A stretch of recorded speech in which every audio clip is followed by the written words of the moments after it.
They called it contraband, a social poison, a moral collapse wrapped in powder. But beneath the sermons, beneath the outrage, beneath the carefully rehearsed speeches about public decency, there was something else moving invisibly through the veins of the Western world money, not loose change, not rogue profits, but industrial scale capital enough to bankroll shipping fleets, build rail empires, and later construct banking giants whose glass towers would dominate the financial skylines of New York, London, and Toronto.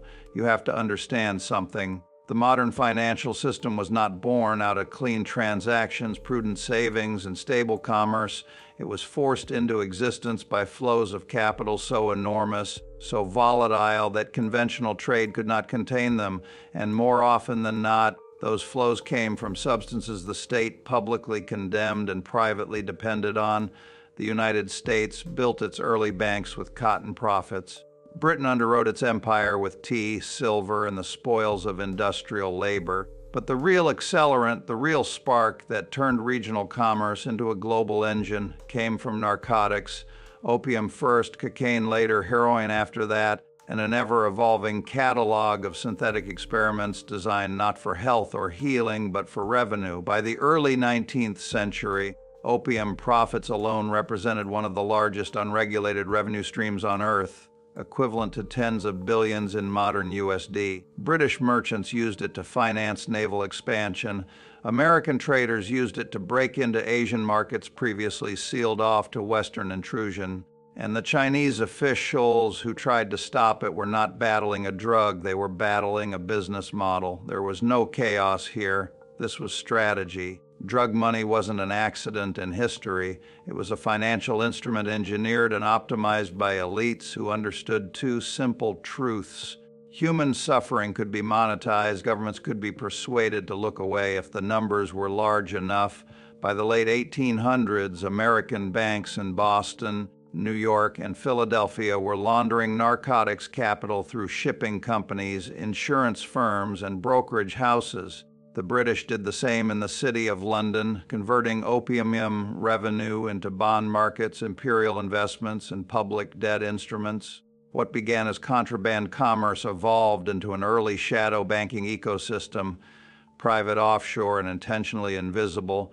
Wealth moved not through ledgers, but through trusted networks of family firms, secret partnerships, and informal credit systems operating beyond the reach of courts and regulators. Later, those same networks would quietly sponsor the birth of modern finance. In the United States, narcotics profits underwrote railroads that spanned 190,000 miles, ports that connected the Atlantic to the Pacific, and later, skyscrapers that housed the headquarters of institutions now managing trillions of dollars in regulated assets. In Britain, opium money funded shipping monopolies, colonial military operations, and the centralization of banking authority in the City of London, a structure that still determines interest rates, currency flows, and sovereign debt strategies for nations across 3 continents. Canada entered the system differently. It wasn't a producer or a colonial aggressor.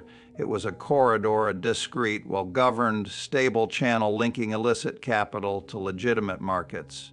In Toronto and Montreal, early banks learned how to transform dirty money into respectable financial instruments, and later, when the United States tightened surveillance, Canada became a sanctuary for capital that needed privacy, not cleanliness. This wasn't just about supply chains or consumer demand. This was about statcraft. The same governments that criminalized narcotics also used them directly or indirectly to fund wars, intelligence operations, and covert diplomacy. They understood what elites had long understood: when you need fast, untraceable financing, you do not go to Congress or Parliament, you go to private capital. And private capital goes where taxes, audits, and regulators cannot follow. By the 20th century, narcotics were no longer just a product, they were a currency.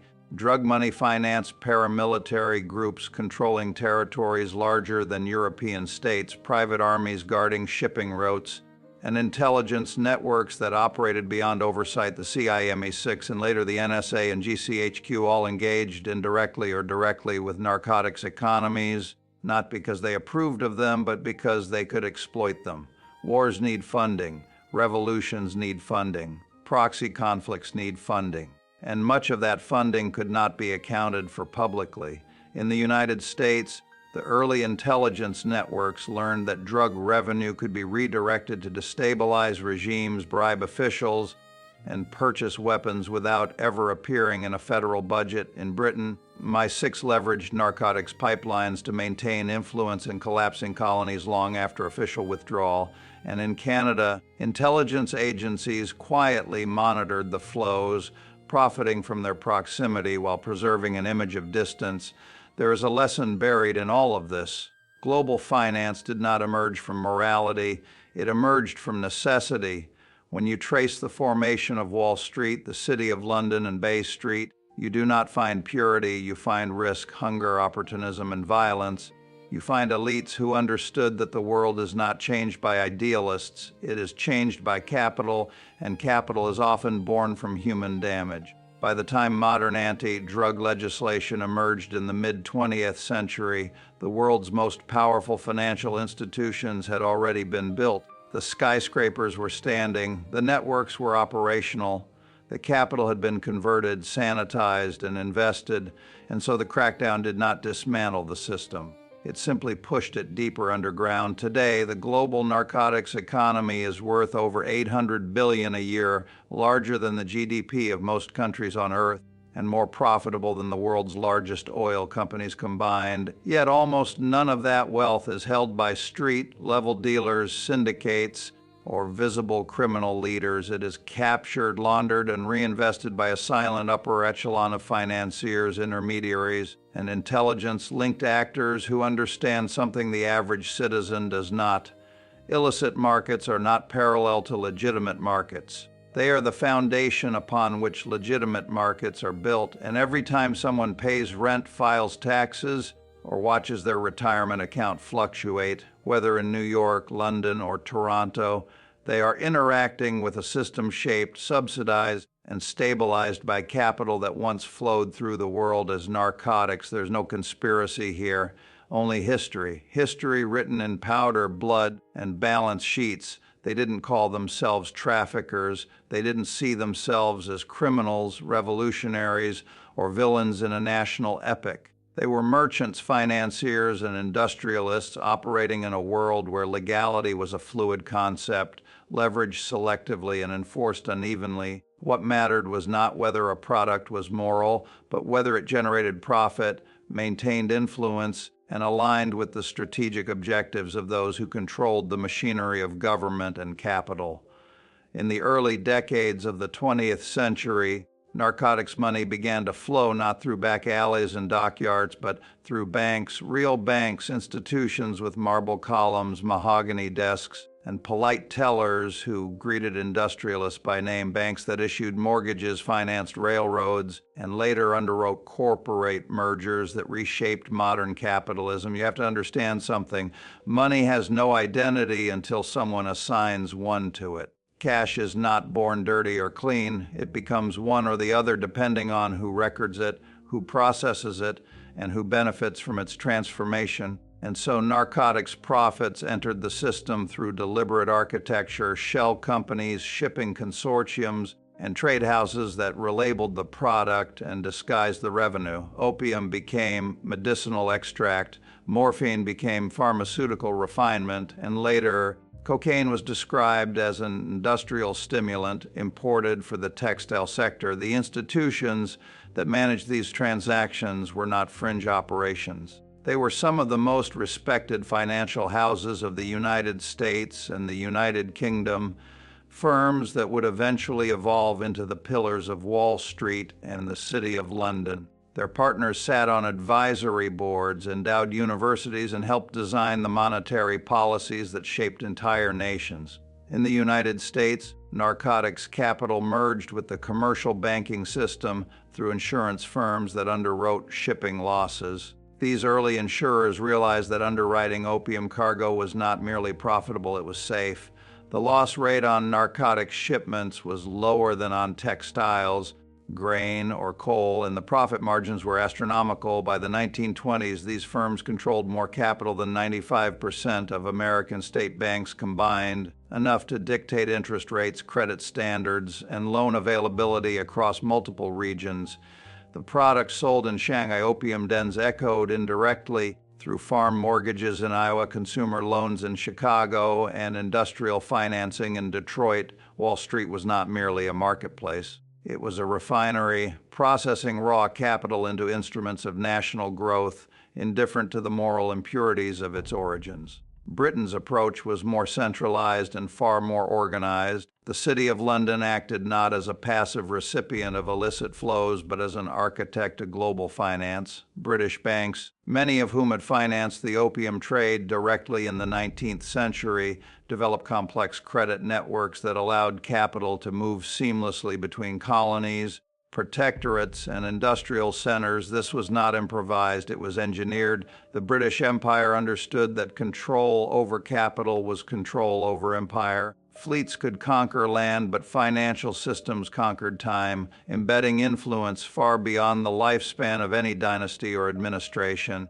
Through the City of London, narcotics profits could be converted into long-term financial instruments, bonds, debt obligations, state-backed loans, and later, investment vehicles tied to industrial expansion. Money generated from addiction and dependency was used to fund infrastructure, education, and social programs. The irony was brutal, and unspoken human degradation underwrote public progress. Canada occupied an unusual position in all of this. It was not a hub of narcotics production nor a central player in colonial finance, but it sat quietly between two empires, the United States and Britain, absorbing capital that needed discretion. The early Canadian banks learned a valuable lesson. Stability is a commodity, and when combined with anonymity, it becomes an asset. Toronto and Montreal developed reputations not as speculative hubs, but as disciplined financial centers, capable of absorbing vast sums of unrecorded capital without destabilizing markets. By the mid-20th century, Canadian banks controlled assets equivalent to over 60% of Canada's entire GDP, a ratio far higher than their American counterparts. This made Canada invaluable to the emerging shadow economy. When American banks faced regulatory scrutiny, capital moved north. When British banks faced political uncertainty, capital moved west. And when narcotics profits required legitimization, Canadian banks provided the infrastructure quietly, efficiently, and without moral commentary. There is a myth, repeated endlessly, that drug money flows through criminal organizations because legitimate institutions refuse to touch it.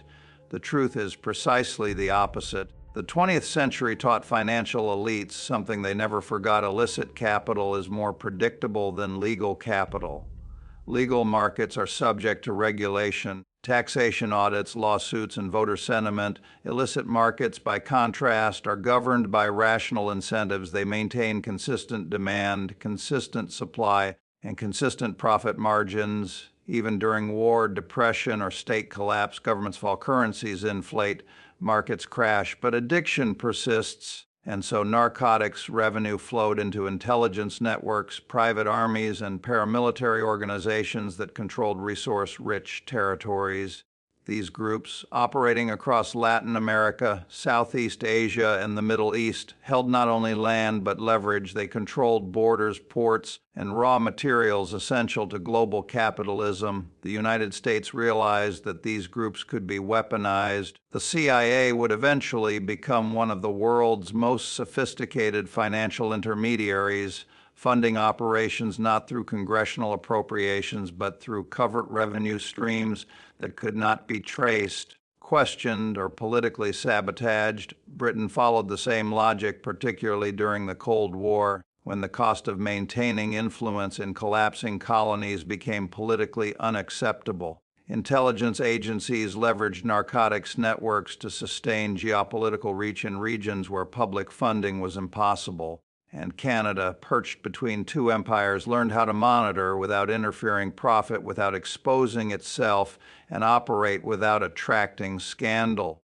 Intelligence agencies became custodians of data, not currency. Observation, not intervention, became the strategy. This is not conspiracy, this is governance. The modern financial system is a cathedral built on abstractions, credit, risk, liquidity, and leverage, but beneath the marble floor, beneath the polished architecture of law and regulation, lies a foundation poured from revenue streams no government will ever fully acknowledge. Narcotics did not merely distort society, they financed it, they built the cities, funded the wars, and created the institutions that now dictate the price of rent, the level of wages, and the stability of retirement funds in New York, London, and Toronto. And yet, most people believe that illegal economies exist somewhere else, separate from their own lives. They miss a simple truth. The system does not separate morality from money. It separates visibility from power. They did not build nations. They built routes, arteries, corridors through which capital could move faster than governments could respond, faster than law could evolve, faster than morality could negotiate its boundaries. The first great narcotics finance network wasn't a cartel, a syndicate, or a local enterprise. It was a geopolitical architecture connecting farmers, bankers, insurers, shippers, intelligence officers, and politicians who understood that stability came not from legality, but from control. By the early 20th century, the United States had built a domestic banking system capable of processing enormous industrial revenue, but incapable of managing large-scale risk without collapsing. Wall Street needed liquidity, it needed volatility, it needed markets that did not depend on the slow mechanics of democracy, taxation, and institutional restraint. Narcotics provided exactly that: constant demand, immediate cash flow, and price inelasticity. Cocaine, heroin, opium, these were not commodities in the traditional sense. They did not fluctuate with harvest yield, weather systems, or consumer sentiment. They fluctuated with desperation, and desperation was always abundant. So the United States, intentionally or not, developed the first modern laundering model. Raw narcotics capital entered shipping companies, moved into insurance firms, flowed into commercial banks, and then materialized in the booming industrial economy as credit, clean, legal, anonymous. This transformation produced something extraordinary. Money born in addiction was used to build factories, finance municipal infrastructure, and subsidize the suburban dream. Millions of Americans would later buy homes, cars, and consumer goods with credit produced indirectly by narcotics revenue. They had no idea they never would. Meanwhile, Britain refined the system into something more imperial and far more efficient. The City of London didn't just launder narcotics profits, it securitized them. British banks issued bonds backed by opium revenue, essentially converting addiction into government debt instruments. The public paid interest on loans financed by human misery. This was not illegal, it was brilliant. The British elite understood that the greatest power in the world was not controlling resources, it was controlling risk, and narcotics revenue, volatile as it was, could stabilize national budgets when channeled through financial instruments insulated from public moral scrutiny. Canada entered the system quietly. Banking culture in Toronto and Montreal was cautious, conservative, and deeply colonial in structure. But this conservatism made it ideal for something the United States and Britain increasingly required: a neutral ground for capital that could not be traced back to its origin. Canadian banks never needed to know where money came from. They only needed to ensure it could be safely stored, professionally managed, and discreetly transferred into regulated markets. And they did it with efficiency so polished it bordered on elegance. By the 1960s, Canada was a global intermediary in an economic system that did not publicly exist. A network without monuments, flags, or elections. A network held together not by ideology, but by incentive. And then the intelligence agencies entered. If banks laundered wealth, intelligence agencies laundered purpose. They understood that narcotics could finance organizations that governments needed to exist but could not fund publicly: insurgencies, coups, proxy wars, regime changes. Washington realized that narcotics money could be directed toward political outcomes faster than any congressional appropriation. London realized it could sustain influence in collapsing colonies without sending troops or filing budgets. And so the first intelligence-finance alliance formed, not written in treaties, not debated in parliaments, but negotiated in back channels by men who understood that information and capital are interchangeable currencies. Narcotics became not just a product, but a weapon. A silent budget, an untraceable subsidy for global policy behind closed doors. Intelligence operatives didn't ask whether drugs were morally wrong. They asked whether they could be controlled.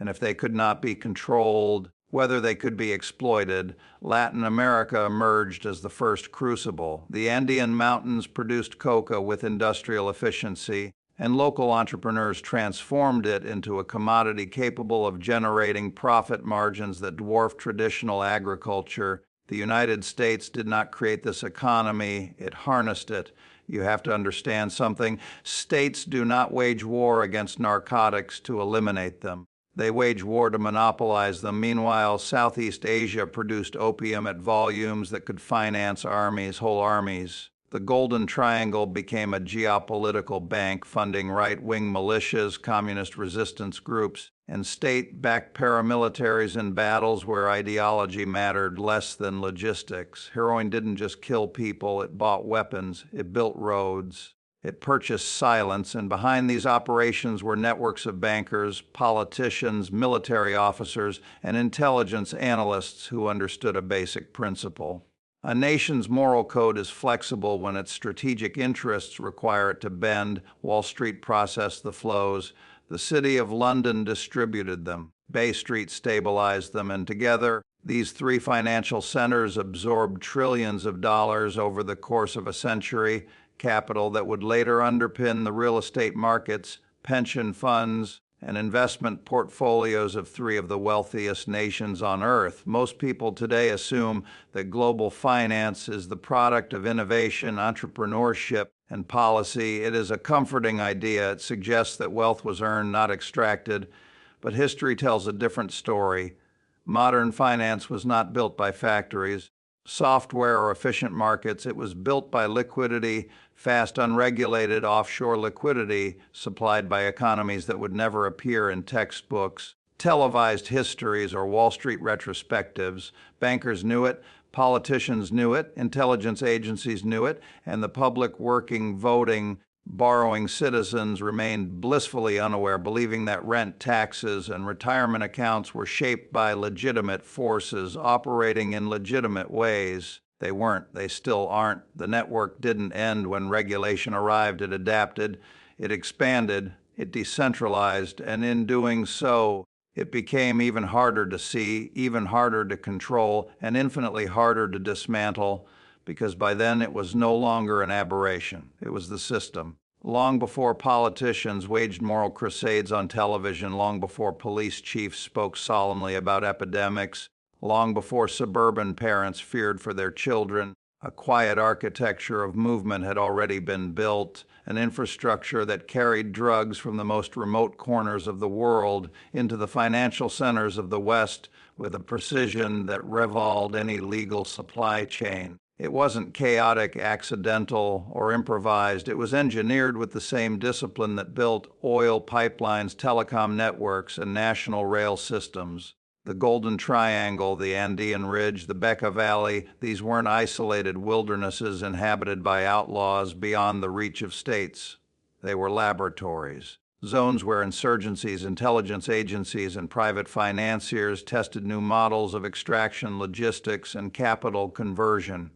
Narcotics were the product, but the true innovation was the pipeline, the system that transformed biological residue into liquid wealth. In Southeast Asia, the terrain was harsh, mountainous, and ungovernable in any conventional sense. No national government had the capacity or legitimacy to enforce monopoly regulation or taxation. But the vacuum that terrified bureaucrats was a gift to financiers. It meant the absence of authority.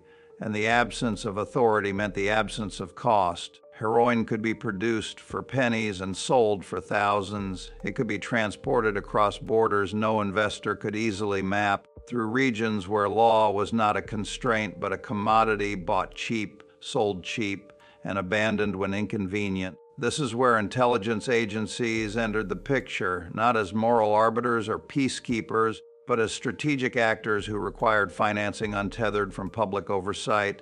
Wars required ammunition, logistics, human resources, and political leverage. But Congress and Parliament were fickle lenders. Narcotics economies were not. The United States didn't create the Golden Triangle, but during the Cold War, it learned how to harvest the flows. Anti-communist militias operating in northern Burma and Laos could not be funded publicly, so they were funded privately through heroin production, with tacit facilitation from operatives who understood the uncomfortable arithmetic of geopolitics. If heroin financed a militia, and that militia destabilized a communist movement, then heroin was not merely tolerated, it was necessary. In Latin America, the calculus was similar. Cocaine production flourished in regions where the state was weak, the land fertile, and the population expendable. Rural farmers could be coerced into cultivating coca for wages that couldn't sustain a household, while financiers could convert the powder into a revenue stream capable of buying helicopters, machine guns, and political loyalty. People tend to imagine drug traffickers as warlords, rebels, or charismatic criminals somewhere, but behind them was a quieter class of actors, bankers, lawyers, commodity traders, who ensured that the chaos of production did not infect the stability of the financial system.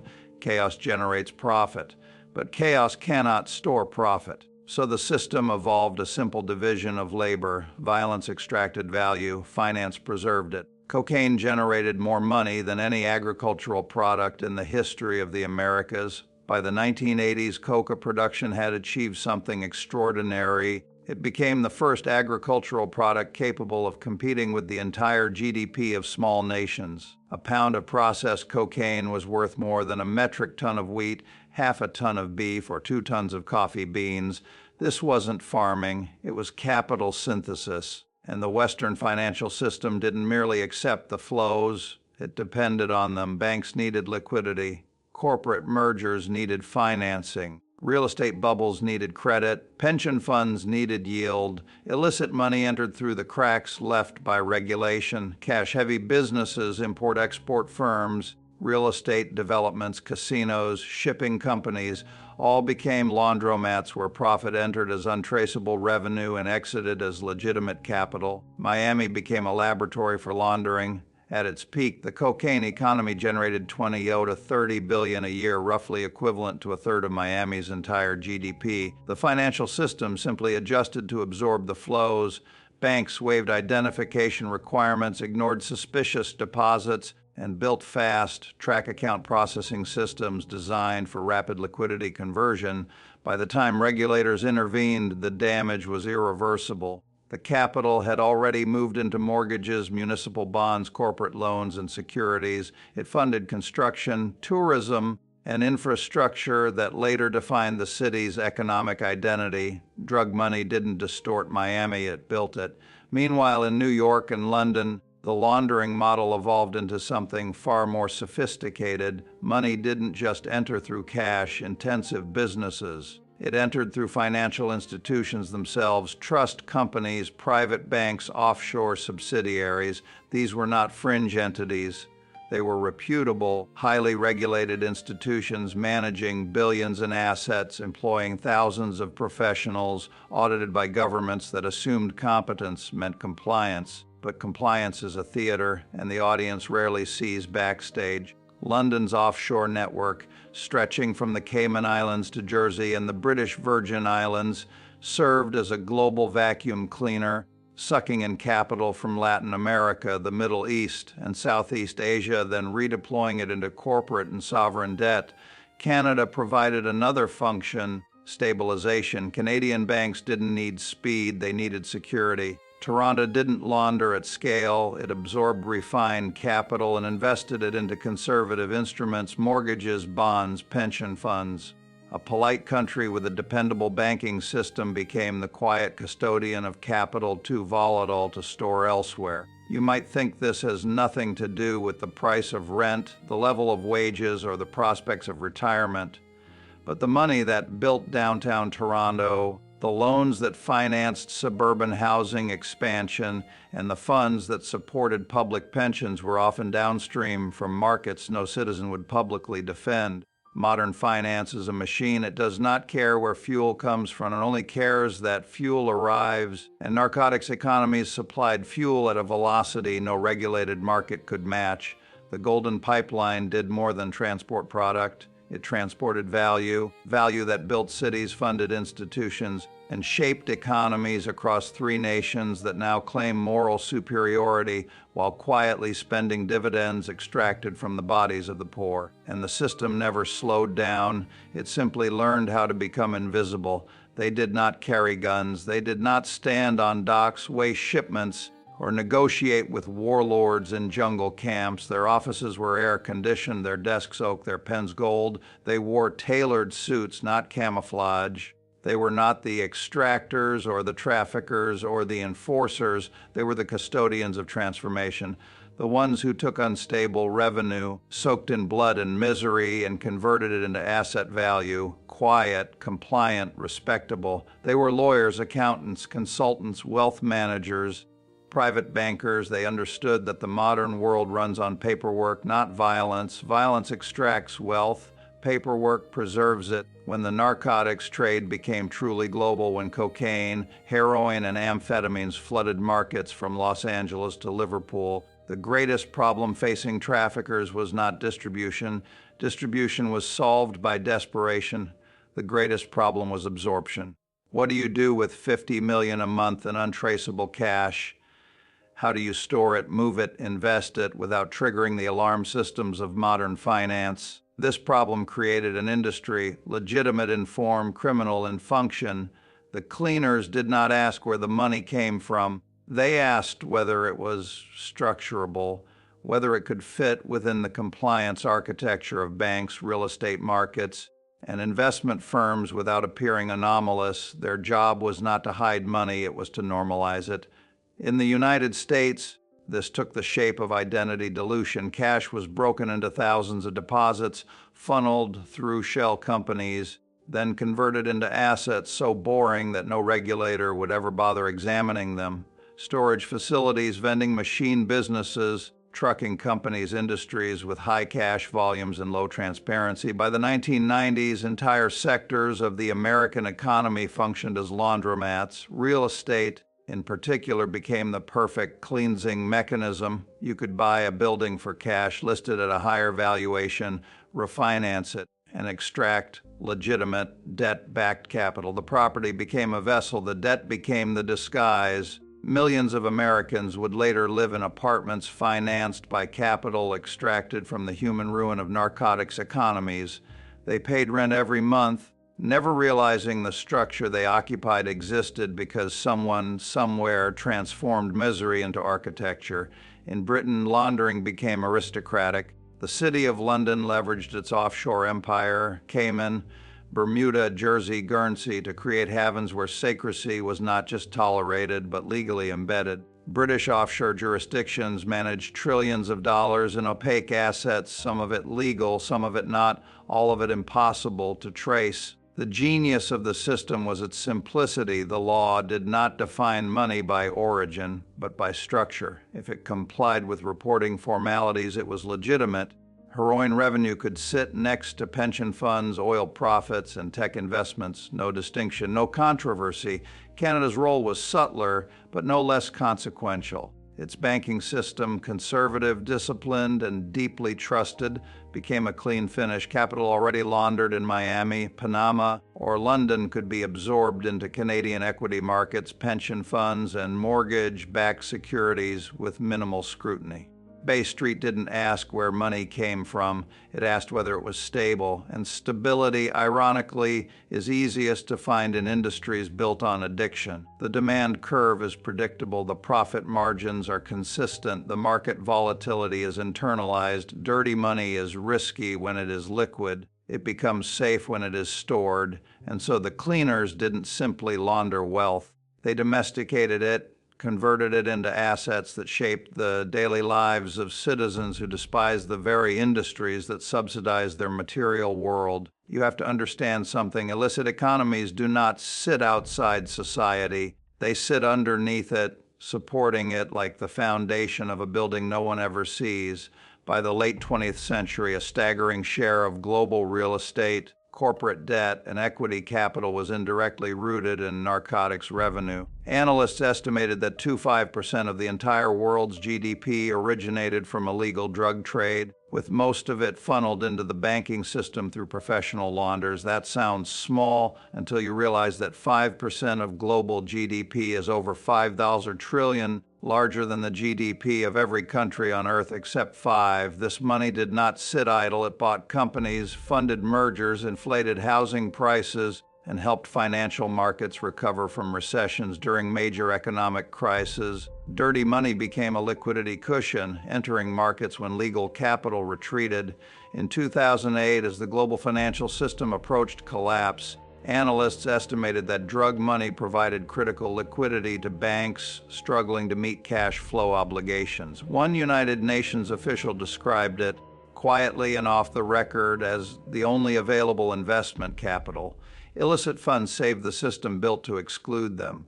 And yet the average citizen, trapped between rent, wages, taxes, and retirement, believed that their economic fate was determined by legitimate forces, innovation, productivity, policy. They were wrong. The system they lived in was shaped by architects who did not care about moral frameworks, democratic ideals, or public narratives. They cared about continuation, stability, growth, and they discovered a formula that no economist will ever teach in a classroom. Human misery is scalable, addiction is monetizable, and the best investment is the one no one wants to acknowledge. The cleaners understood this. They didn't build empires, they maintained them. And for that reason, they were rewarded with anonymity, wealth, and the quiet privilege of operating behind the facade of respectability. Their greatest achievement was not laundering money, it was laundering responsibility. The industry committed the violence, the state performed the crackdown, the public consumed the spectacle, and the cleaners, invisible as ever, entered the profits into the ledger. They called it a war because the word implied righteousness. A war on drugs, a war for safety, a war to protect children, neighborhoods, communities. Politicians needed narrative, not truth. They needed a crisis that justified budgets, militarization, and public obedience. And so they declared war loud, theatrical, moral. But there was no war.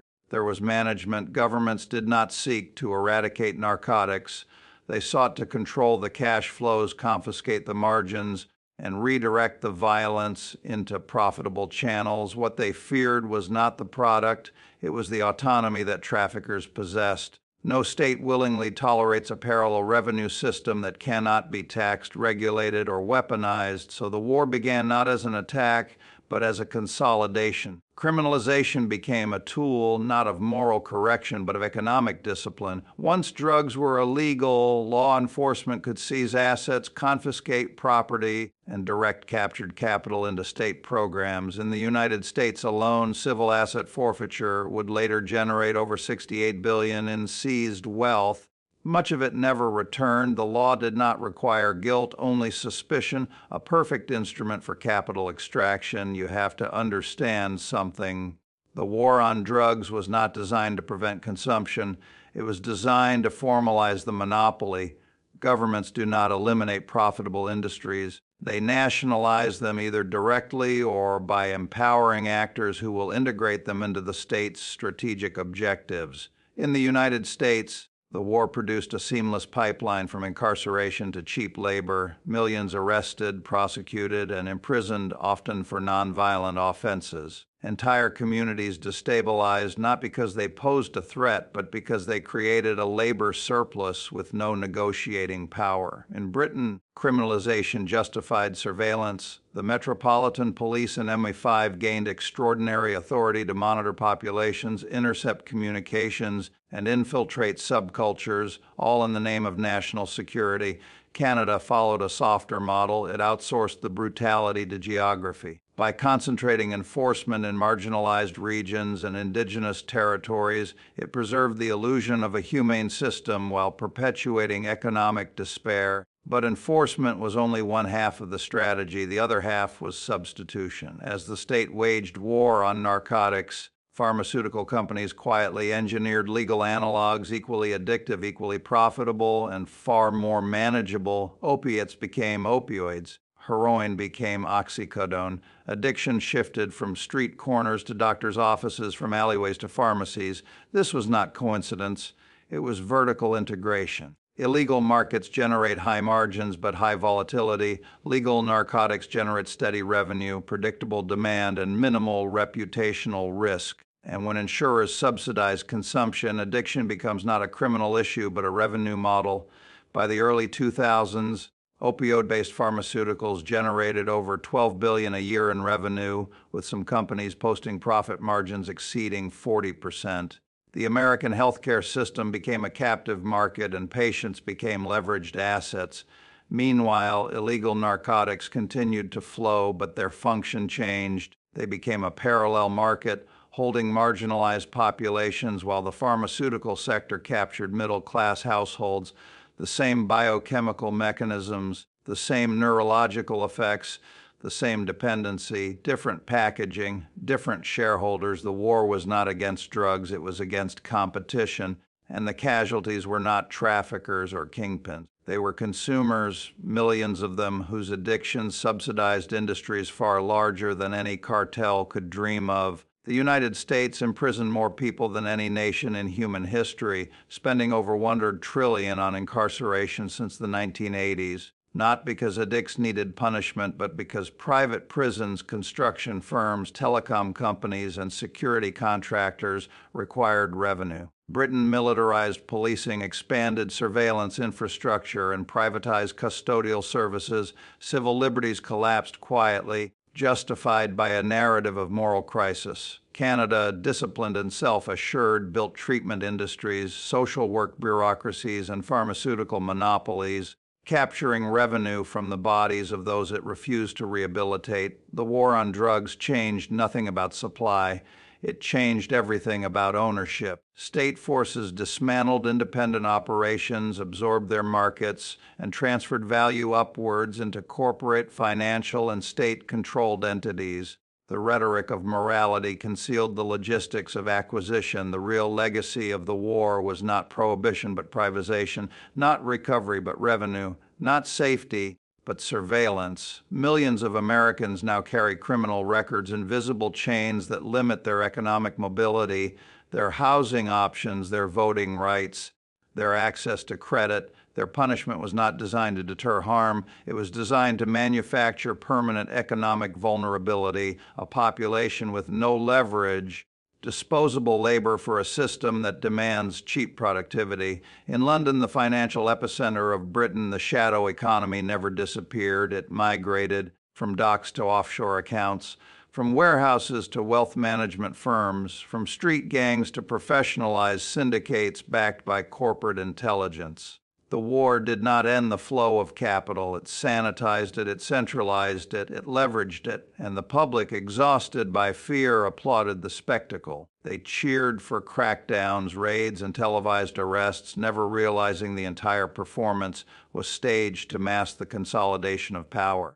The war on drugs was not a failure, it was a restructuring, and when the dust settled, the system that emerged was not safer, healthier, or more just. It was more profitable, more insulated, more entrenched, because the state was never fighting drugs. It was claiming ownership of addiction.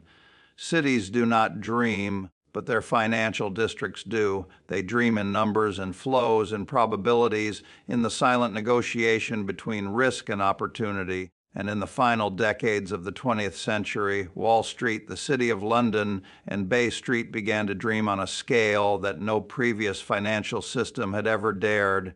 The deregulation wave of the 1980s did not simply loosen constraints, it blew open the vault doors. Capital could now move across borders at the speed of software. Banks could merge leverage and speculate with little oversight. Hedge funds emerged as private war machines, unbound by democratic restraint, dedicated to extraction, and fueled by a new mindset. The world was not a community, but a market, and markets didn't care if their fuel was clean. Illicit capital flooded into this liberated ecosystem, not as a threat, but as a lifeline. Dirty money brought liquidity, velocity, and leverage, all the traits modern finance craved, and the institutions that absorbed it did not apologize, they adapted.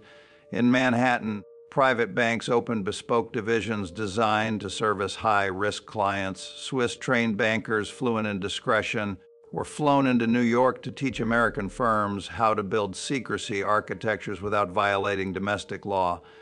Not by hiding transactions, but by reframing them. Compliance became a language, not a barrier. London pushed even further. The city transformed itself into a global capital siphon, drawing trillions through offshore satellites and redeploying the sums into bond markets, hedge funds, and currency speculation. The British offshore empire became a shadow treasury, rivaling the scale of national budgets. The genius was structural. The money did not need to be cleaned by origin. If it was cleaned by category, if it entered as an investment, a corporate loan, or a sovereign bond purchase, the system treated it as legitimate, regardless of whether its first life came from narcotics, weapons, or sanctioned resources. London didn't launder. London legalized. Canada, stable and unassuming, became the vault. Its banks absorbed capital that had already been processed through faster, riskier channels. Toronto and Montreal did not chase high-velocity transactions. They captured the residue, the wealth that needed conservative investment to preserve its value. And that value was colossal. By the late 1990s, global narcotics revenue had exceeded $500 billion annually. Today, it surpasses $800 billion, larger than the GDP of Switzerland, Saudi Arabia, or Sweden. But almost none of that wealth exists in physical form. It is not stored in bunkers, counted in warehouses, or buried in fields. It is digitized, fractionalized leverage. Dirty cash does not sit still. It becomes real estate, equities, derivatives, venture capital, corporate bonds. It becomes the backbone of the same system that raises interest rates, inflates housing markets, cuts wages, and tells citizens that austerity is economically necessary. You have to understand something. Modern finance does not discriminate between legal and illegal capital. It discriminates between usable and unusable capital. If money can generate yield, it belongs, and narcotics revenue generates yield with a reliability that legal markets can rarely match. Demand never collapses. Supply never evaporates. Margins remain absurdly high even during recessions, pandemics, or geopolitical crises. Narcotics economies expand. During the 2008 financial crisis, drug money did not retreat, it surged. While legitimate markets froze, illicit capital moved into discounted assets, distressed debt, and early recovery opportunities. The system that claimed to fear criminality quietly used it to survive. Economists like to describe recession in clinical terms: contractions, downturns, liquidity shortages. But recessions are not just financial phenomena, they are reorganizations of ownership. Assets collapse in value, investors retreat, governments panic, and those with liquid capital, clean or dirty, buy the world for pennies on the dollar. Drug money is not dangerous because it funds violence. Drug money is dangerous because it funds acquisition. It buys neighborhoods, companies, influence, slowly, silently, and with an indifference that makes democratic systems look naive. When you look at modern cities, New York, London, Toronto, you see architecture, infrastructure, commerce. You see restaurants, offices, galleries, banks, but beneath the surface lies a darker truth. These cities did not grow because of moral capitalism. They grew because capital of any origin flowed fast enough to cement the future. Wall Street skyscrapers rise on foundations poured with revenue streams no investor will ever acknowledge. London townhouses purchased for $15 million sit empty because they are not homes but storage units for liquidity. Toronto office towers, safe and unimaginative, function as cold vaults for wealth with no biography. And the public, climbing rent ladders and wage freezes, believes that the cost of living is dictated by market forces. It is, but markets do not emerge from morality, they emerge from competition. Illicit capital is not a parasite on the system. It is a competitor inside it, a competitor with no taxation, no regulation, no transparency, and no ethical obligations, outcompeting legal stakeholders at every turn. Governments don't eradicate it because governments need it. Banks don't reject it because banks rely on it. Economies don't collapse under it because economies are built to absorb it. Citizens, meanwhile, absorb the consequences. Their rent rises because landlords can buy properties with offshore liquidity. Their wages stagnate because firms prioritize shareholder yield extracted from global arbitrage. Their pensions fluctuate because markets chase returns funded by capital immune to legal restraint. And they're told to blame immigrants, workers, unions, taxes, anyone but the system designed to convert human suffering into asset price appreciation. The money never sleeps because the market never sleeps. And the market never sleeps because addiction never sleeps. Global finance is not merely connected to narcotics, it is synchronized with it, paced by it, stabilized by it, and as long as the world demands liquidity faster than democracy can produce it, the hidden economy will remain not a threat but a necessity. The extraordinary thing about systems of power is that they rarely collapse under scandal, they collapse under inefficiency, and by the late 20th century, the narcotics economy was too efficient to be ignored, too profitable to be left in the hands of decentralized actors, and too strategically valuable to be permitted autonomy, so the system did what powerful systems always do when confronted with unruly wealth. It absorbed it. Corporate America did not declare war on cartels. It performed a hostile takeover, not publicly, not legally, but economically. The cocaine and heroin economies that once operated through independent networks of traffickers, warlords, and insurgents began to feel pressure from forces far beyond the reach of law enforcement, competition from synthetic pharmaceuticals, corporate consolidation, financialization of healthcare, and the global rise of regulated supply chains. Illicit economies thrive in chaos, corporate economies thrive in predictability. And predictability is achieved not through violence but through control. The pharmaceutical industry became the first, most powerful vehicle for this transition. The world had already been primed with decades of narcotic consumption. The biochemical infrastructure, the receptors in the brain, the neural pathways of dependency had been cultivated generation after generation through illegal markets. Now those same pathways could be monetized legally. It was capitalism's most elegant maneuver: take a human vulnerability that was criminalized, stigmatized, and violently suppressed, and convert it into a regulated consumer need backed by insurance, physician authority, and corporate supply chains. In the United States, the opioid transition increased pharmaceutical revenue from $2 billion a year to over $12 billion a year within 2 decades, while generating external costs, overdose deaths, homelessness, incarceration passed on to taxpayers. Profits were privatized, consequences were nationalized, and yet this shift did not eliminate the illegal market, it repositioned it. Cartels and traffickers adapted by moving from heroin to fentanyl, a substance 50 times more potent, dramatically cheaper to produce, and easier to conceal. Illicit actors became suppliers to markets that corporate actors had already created. Meanwhile, the financial system continued its own absorption. Banks learned that illicit capital was not an anomaly, it was a structural feature. And they built compliance regimes not to prevent its entry, but to provide just enough friction to maintain plausible deniability.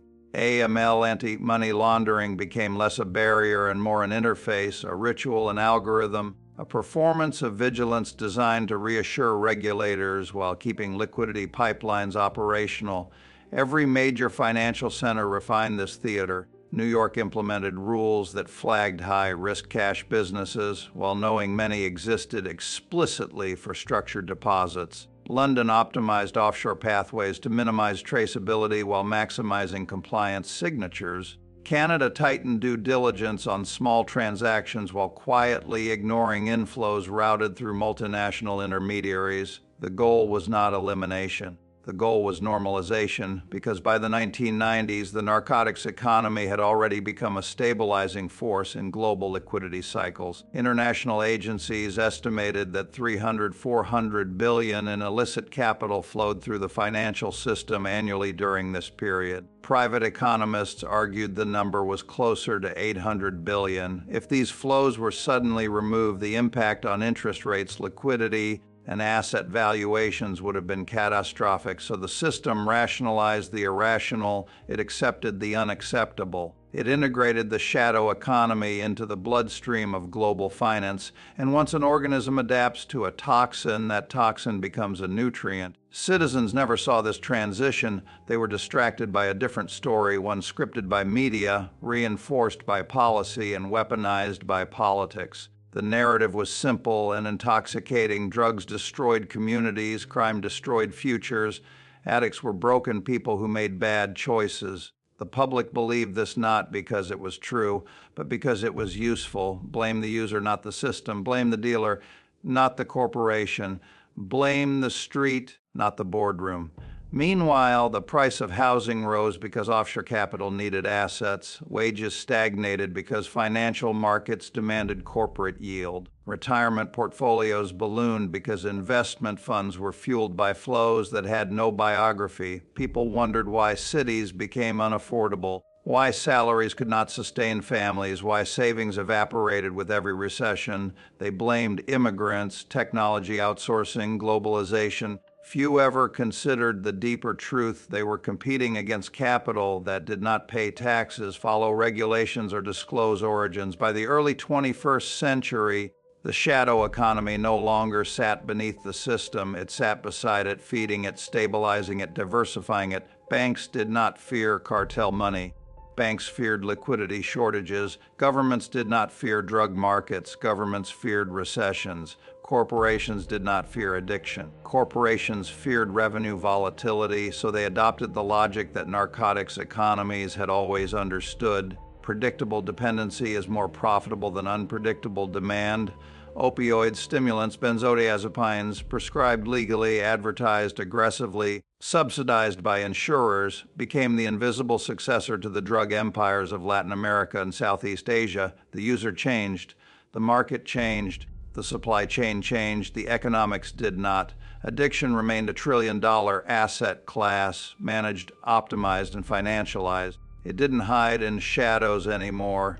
It walked through the front door of the global marketplace wearing a lab coat, holding a prescription pad, backed by corporate lawyers and government subsidies. What began as contraband in colonial ports had become a formal pillar of the modern economy, one whose revenues stabilized pension funds, fueled real estate bubbles, and supported the valuations of companies traded on exchanges from Wall Street to London to Toronto.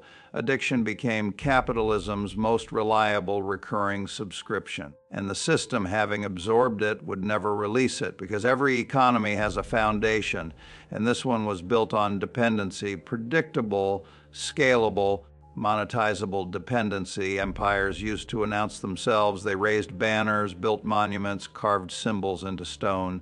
They marched soldiers through capital cities so that subjects could see, hear, and fear the authority that ruled them. But the empire that emerged in the late 20th and early 21st century was not territorial, not ideological, not even national. It was financial, portable, borderless, and invisible. Its currency was capital. Its weapon was liquidity. Its governance was leverage. And above all, it did not care who controlled land. It cared who controlled flows. You have to understand something. Traditional empires conquered geography. Modern empires conquered infrastructure. Banks, telecoms, logistics networks, pharmaceutical supply chains, rare earth metals, data platforms, these became the colonial assets of the new age. They did not require soldiers to enforce them. They required contracts, patents, and debt obligations enforced by law, arbitration, and the quiet threat of market isolation. In this new world, narcotics were not merely an illicit commodity. They were a catalyst.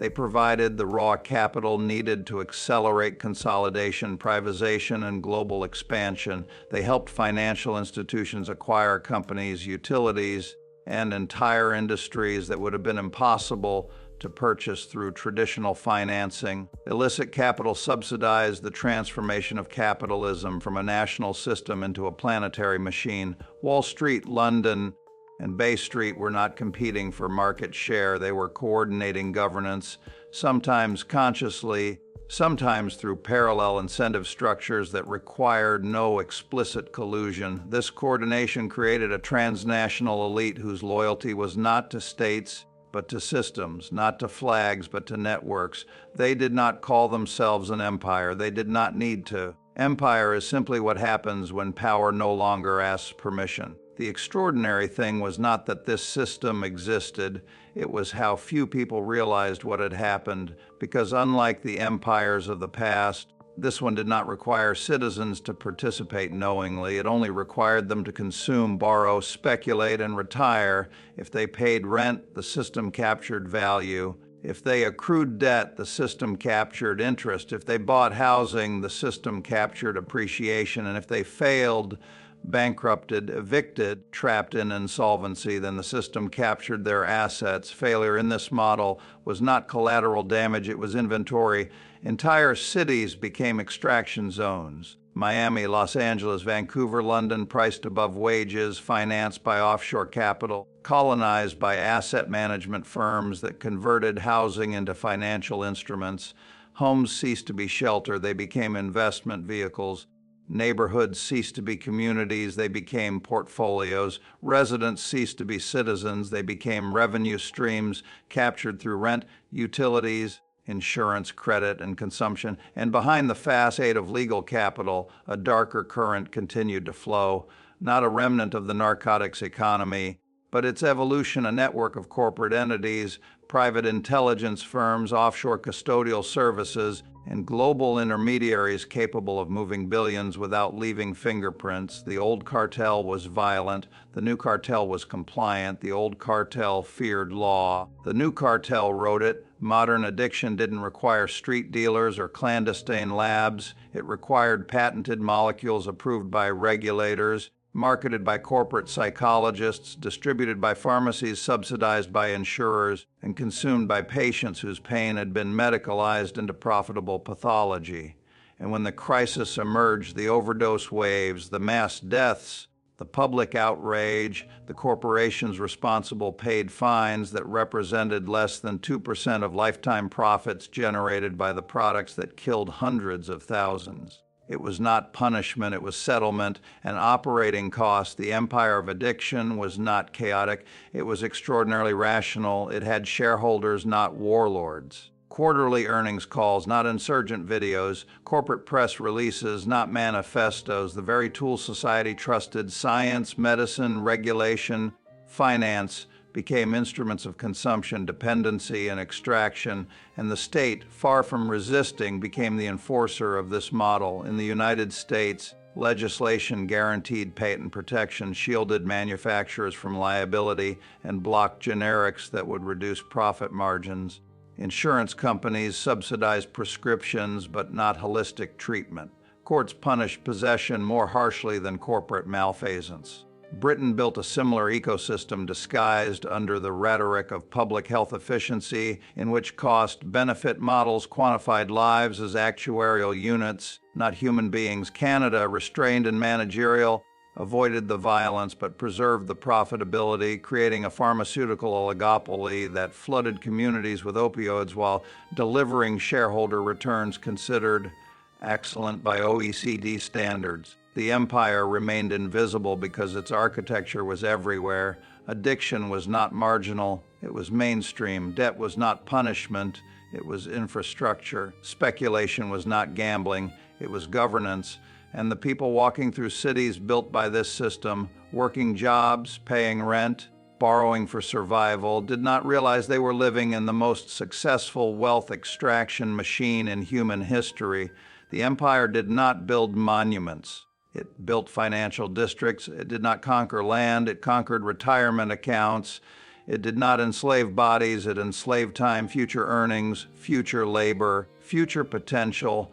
And it did all of this without ever declaring itself sovereign. That is the brilliance of a system that has transcended geography, nationality, and ideology. It does not need legitimacy. It only needs inevitability. Most people will never understand the forces shaping their lives.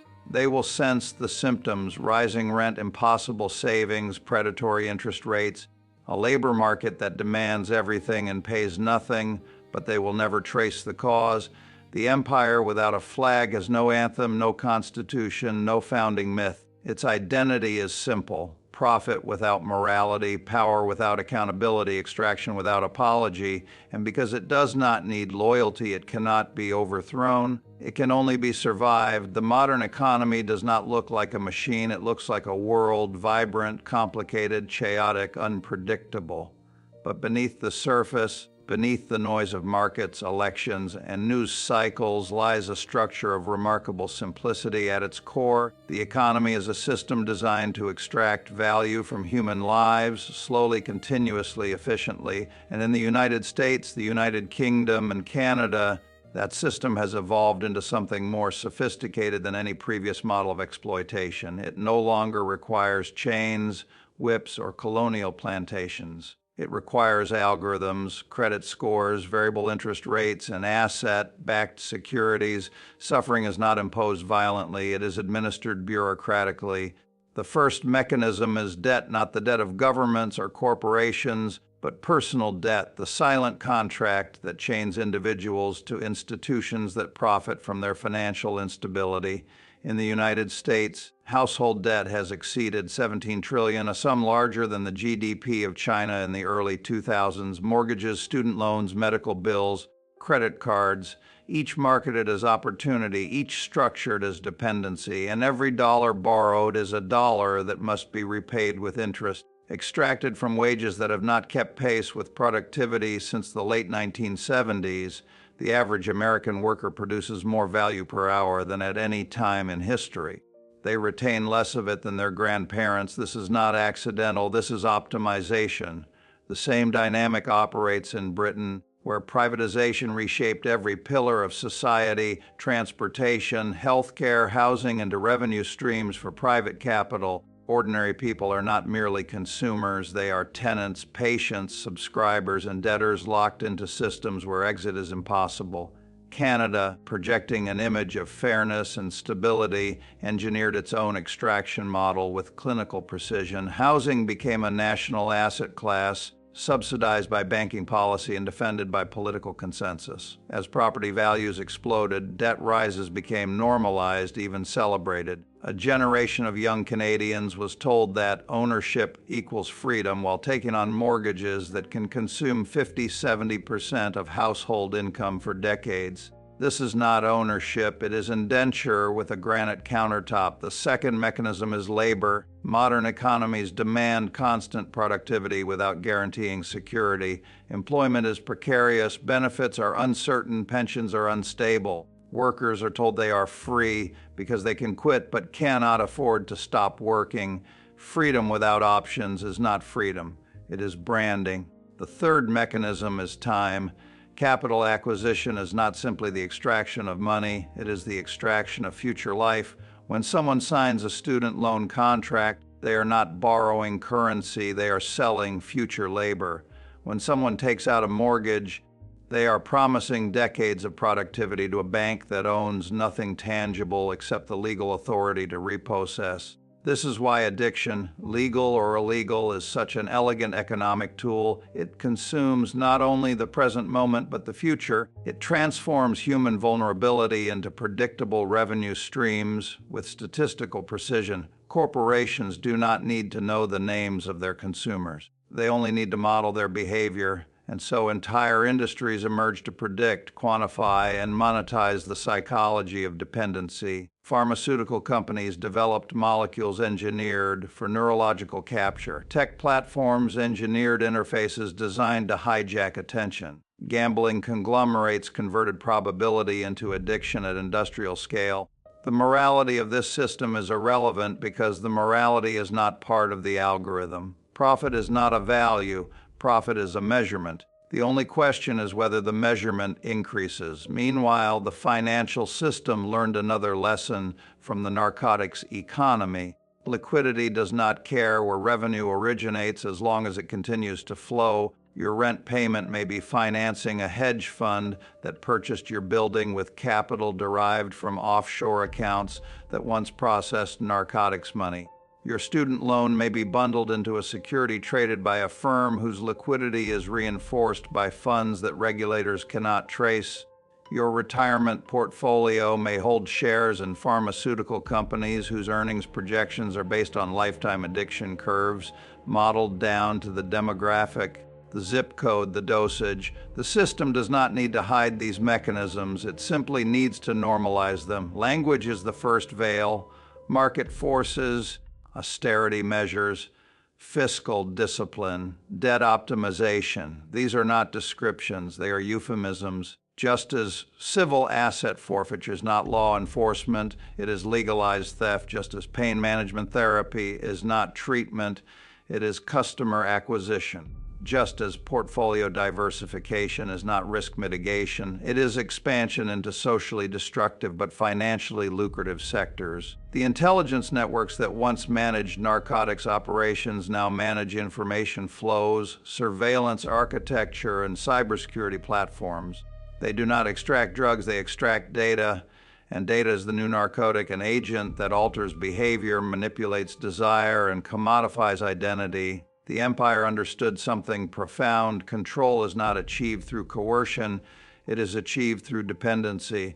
Dependency on credit, dependency on employment, dependency on pharmaceuticals, dependency on platforms, dependency on the hope that tomorrow will be better than today. Even when evidence suggests otherwise, people ask why the cost of living rises faster than wages, why rent consumes half a paycheck, why governments subsidize corporations that automate jobs away, why individuals with full-time employment cannot afford homes, health care, or stability. They believe these are failures. They are not failures, they are outputs. The machines of extraction do not malfunction. They perform exactly as designed. They produce wealth at one end and scarcity at the other. They generate profit for capital and insecurity for labor. They transform societies into markets and individuals into balance sheet entries. And the beauty of the system, its elegance, its brilliance, is that it does not need violence to sustain itself. It only needs compliance. Compliance born not of loyalty, but of fear, not of ideology, but of necessity, not of belief, but of exhaustion. Because when a person is overwhelmed by rent, debt, wages, illness, addiction, and insecurity, they do not organize against power. They survive within it. And survival is the foundation of every empire that ever mattered. Collapse is rarely dramatic. It does not arrive as sudden ruin, apocalypse, or spectacular failure. Collapse is incremental, measured not in explosions, but in exhaustion. It unfolds through attrition, through systems stretched beyond sustainability, through generations adapting to conditions that would have been unthinkable to their grandparents. The societies of the United States, the United Kingdom, and Canada have not collapsed in the cinematic sense. Their institutions stand, their governments function, their economies circulate capital. But beneath the stability, beneath the patriotic narratives, beneath the rhetoric of resilience, there is a quiet disintegration of the foundational promise that once held these societies together. The promise was simple: work hard and you will prosper. Prosperity no longer follows labor, it follows ownership, and ownership has been captured by elites who do not build wealth through production but through extraction.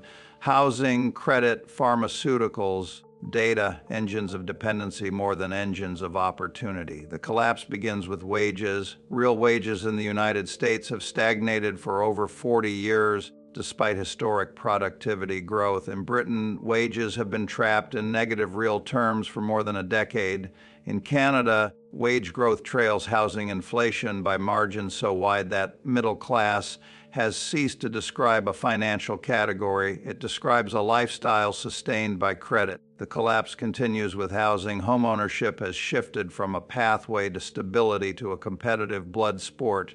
In cities like Toronto, Vancouver, London, and New York, the median home price is now 10-15 times average income, a ratio economists once described as catastrophic. Housing has become a speculative commodity, a storage container for global liquidity, a mechanism for rent extraction disguised as a human necessity. Entire generations are priced out of permanence. The collapse deepens with debt. Student loans exceed 1.7 trillion in the United States, an amount greater than the national GDP of all but 10 countries. Medical debt drives hundreds of thousands into bankruptcy. Credit cards bridge the gap between wages and cost of living, accruing interest rates of 20–30%, while central banks raise rates to cool inflation, punishing borrowers instead of profiteers. Debt is not a safety net, it is a mechanism of control. The collapse spreads with work. Employment has become precarious, benefits have evaporated, pensions have disintegrated. Workers are told they are entrepreneurs in a gig economy, as though precarity were freedom rather than exploitation rebranded as autonomy. People work multiple jobs without accumulating wealth. They rent without building equity. They age without security. This is not moral failure. It is policy success. The collapse is psychological. Millions live in permanent anxiety, not because they lack ambition, but because ambition cannot overcome structural conditions engineered to extract rather than reward. Economic models describe growth as expansion of capital. Human beings experience it as contraction of possibility, but the collapse is not chaotic, it is strategic. The system does not want citizens who demand stability. Stability is expensive. Stability requires social investment, affordable housing, educational support, healthcare, pensions. The system prefers citizens who live month to month, perpetually indebted, perpetually anxious, perpetually compliant. A citizen with a mortgage, student debt, and precarious employment is not a political threat.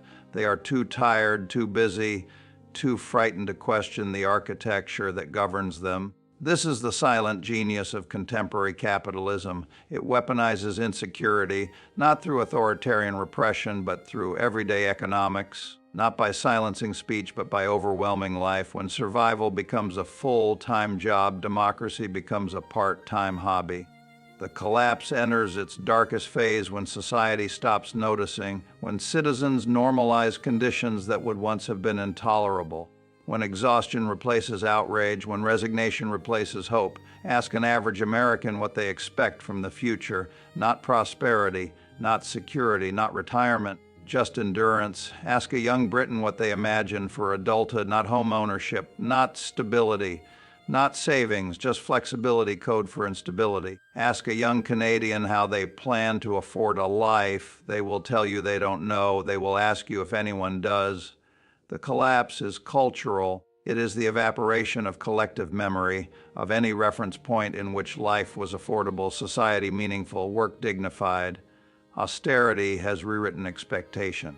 Precarity has rewritten identity, and because collapse is slow, people adapt, they work more, they save less, they police their dreams. They shrink themselves to fit a world shrinking around them. Meanwhile, the architects of the system accumulate wealth on a scale so vast it defies comprehension. The top 1% own more wealth than 60% of the population combined.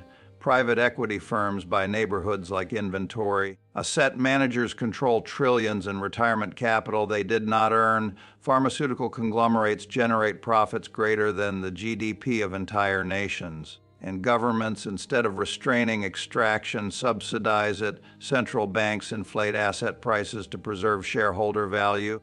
Tax policy rewards capital gains over labor income. Antitrust enforcement is symbolic, a ritual performed for legitimacy, not reform. Citizens are told that inflation is caused by labor costs when profits have risen at 3 times the rate of wages. They are told that housing prices cannot fall because market stability is paramount. Never mind that stability has become a luxury only the wealthy can purchase. The collapse does not look like flames or riots. It looks like resignation, a population that stops believing the future can get better. A generation that stops planning because planning is financially impossible.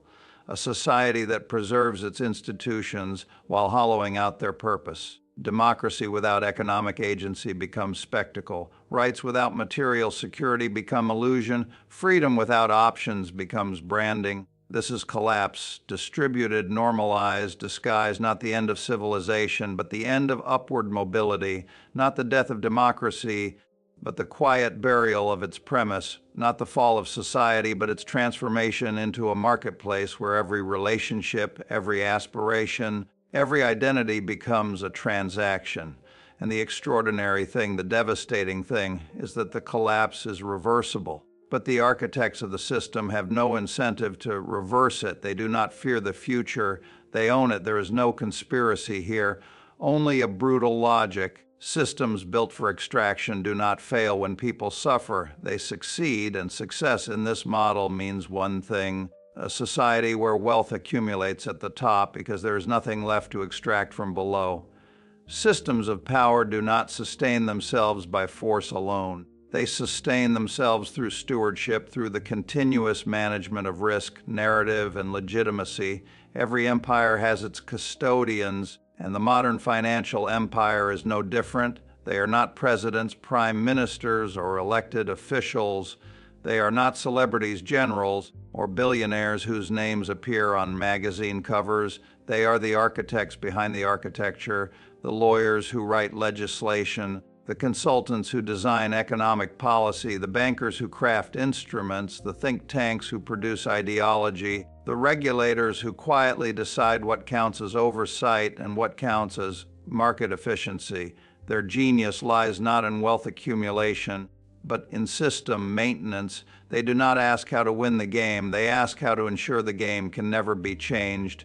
In the United States, this stewardship took form in the revolving door, the seamless conveyor belt between government office and corporate interest. Treasury officials became investment bankers, who became Federal Reserve governors, who became private equity managers, who advised presidents on fiscal responsibility, driven by conflict of interest. Yes, illegal, rarely strategic, absolutely.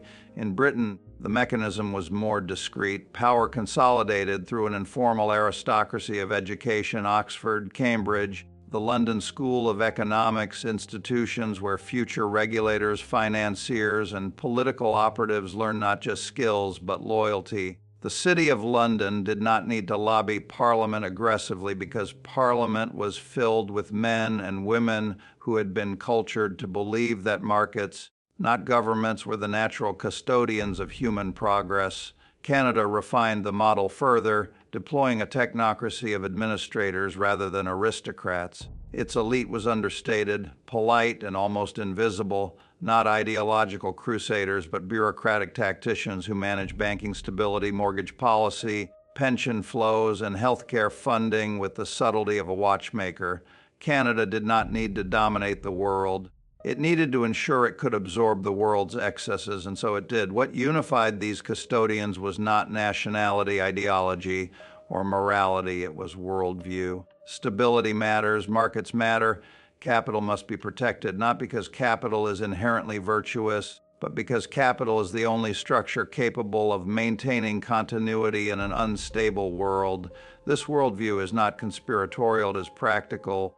The custodians see themselves as firefighters, not arsonists. They maintain a system built on extraction because they believe that without it, society would descend into chaos, political, economic, and social. And they may be right, because the world they inherited is a world where security, housing, health, and aging are all mediated through financial systems engineered for profit. Dismantling those systems without a replacement would produce collapse more violent than the collapse quietly unfolding today.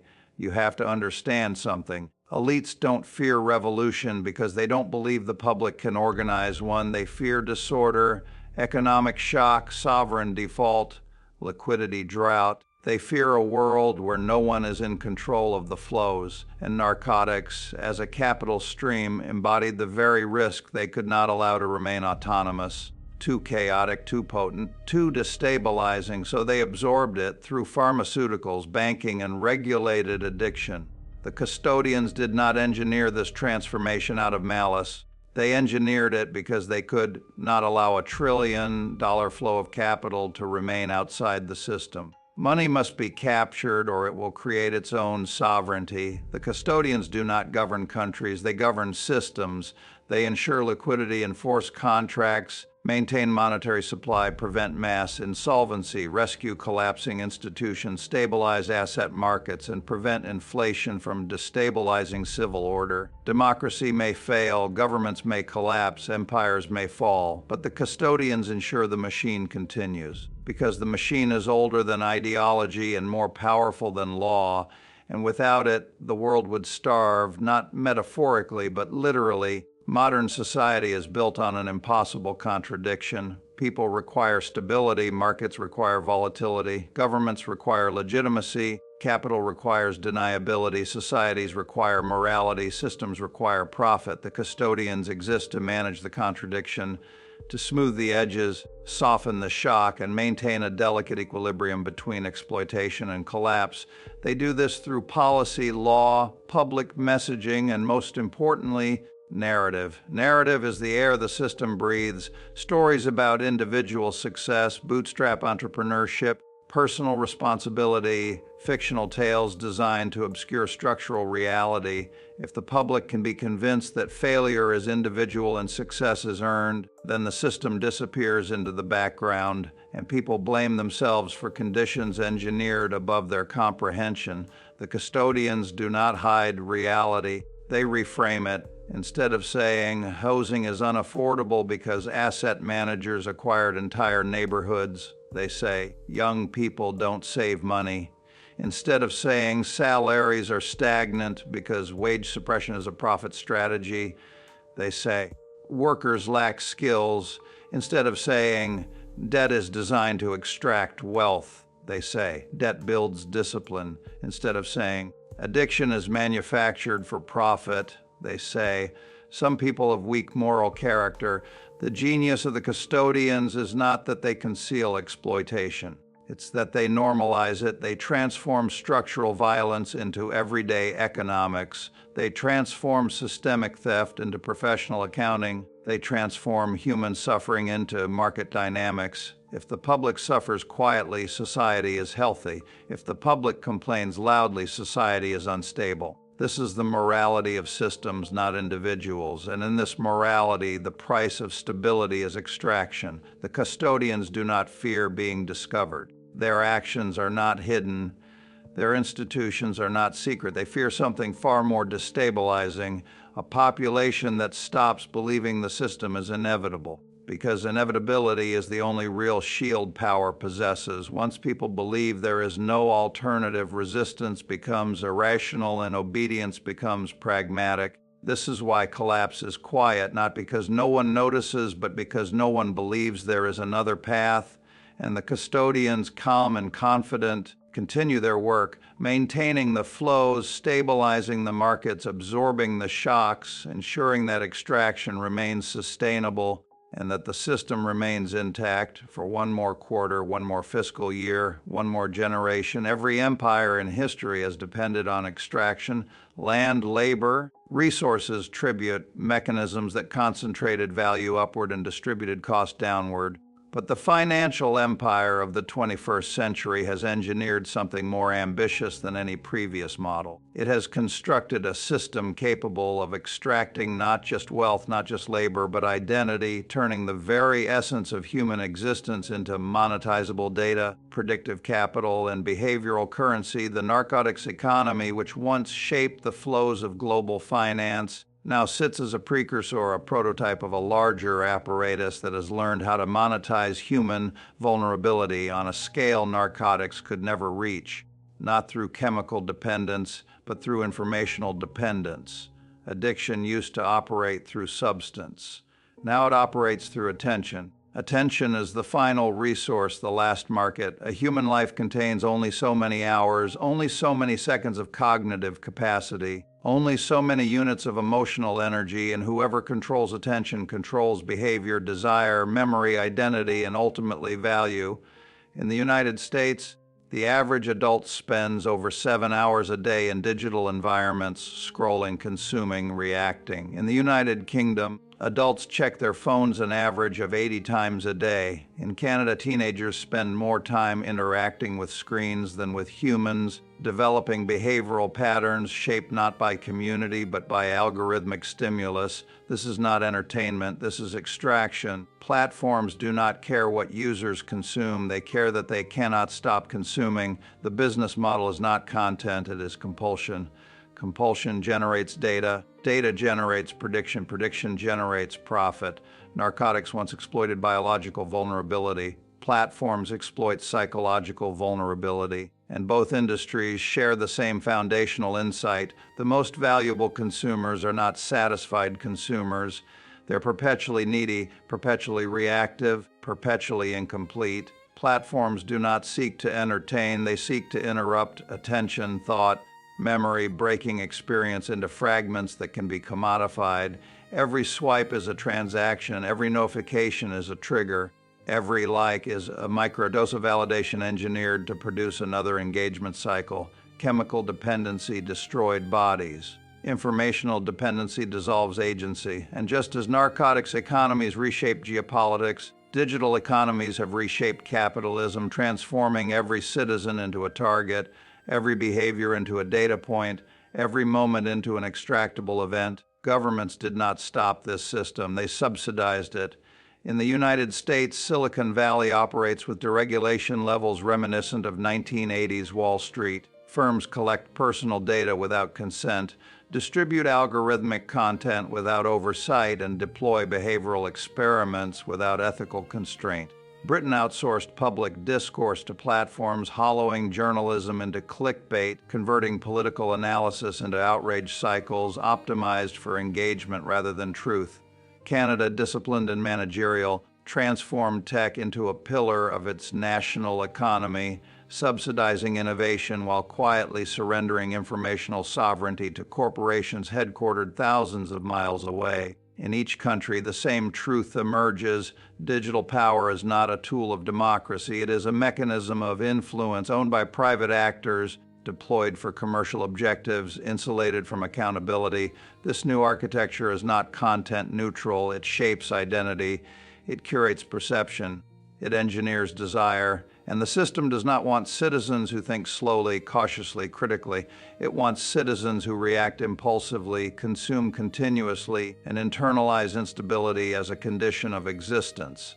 The same economic logic that governed the narcotics economy governs the digital economy. Predictability is profitable. Dependency is scalable. A population constantly stimulated, constantly distracted, constantly dissatisfied generates more engagement, more data, more value than a population that is calm, reflective, and fulfilled.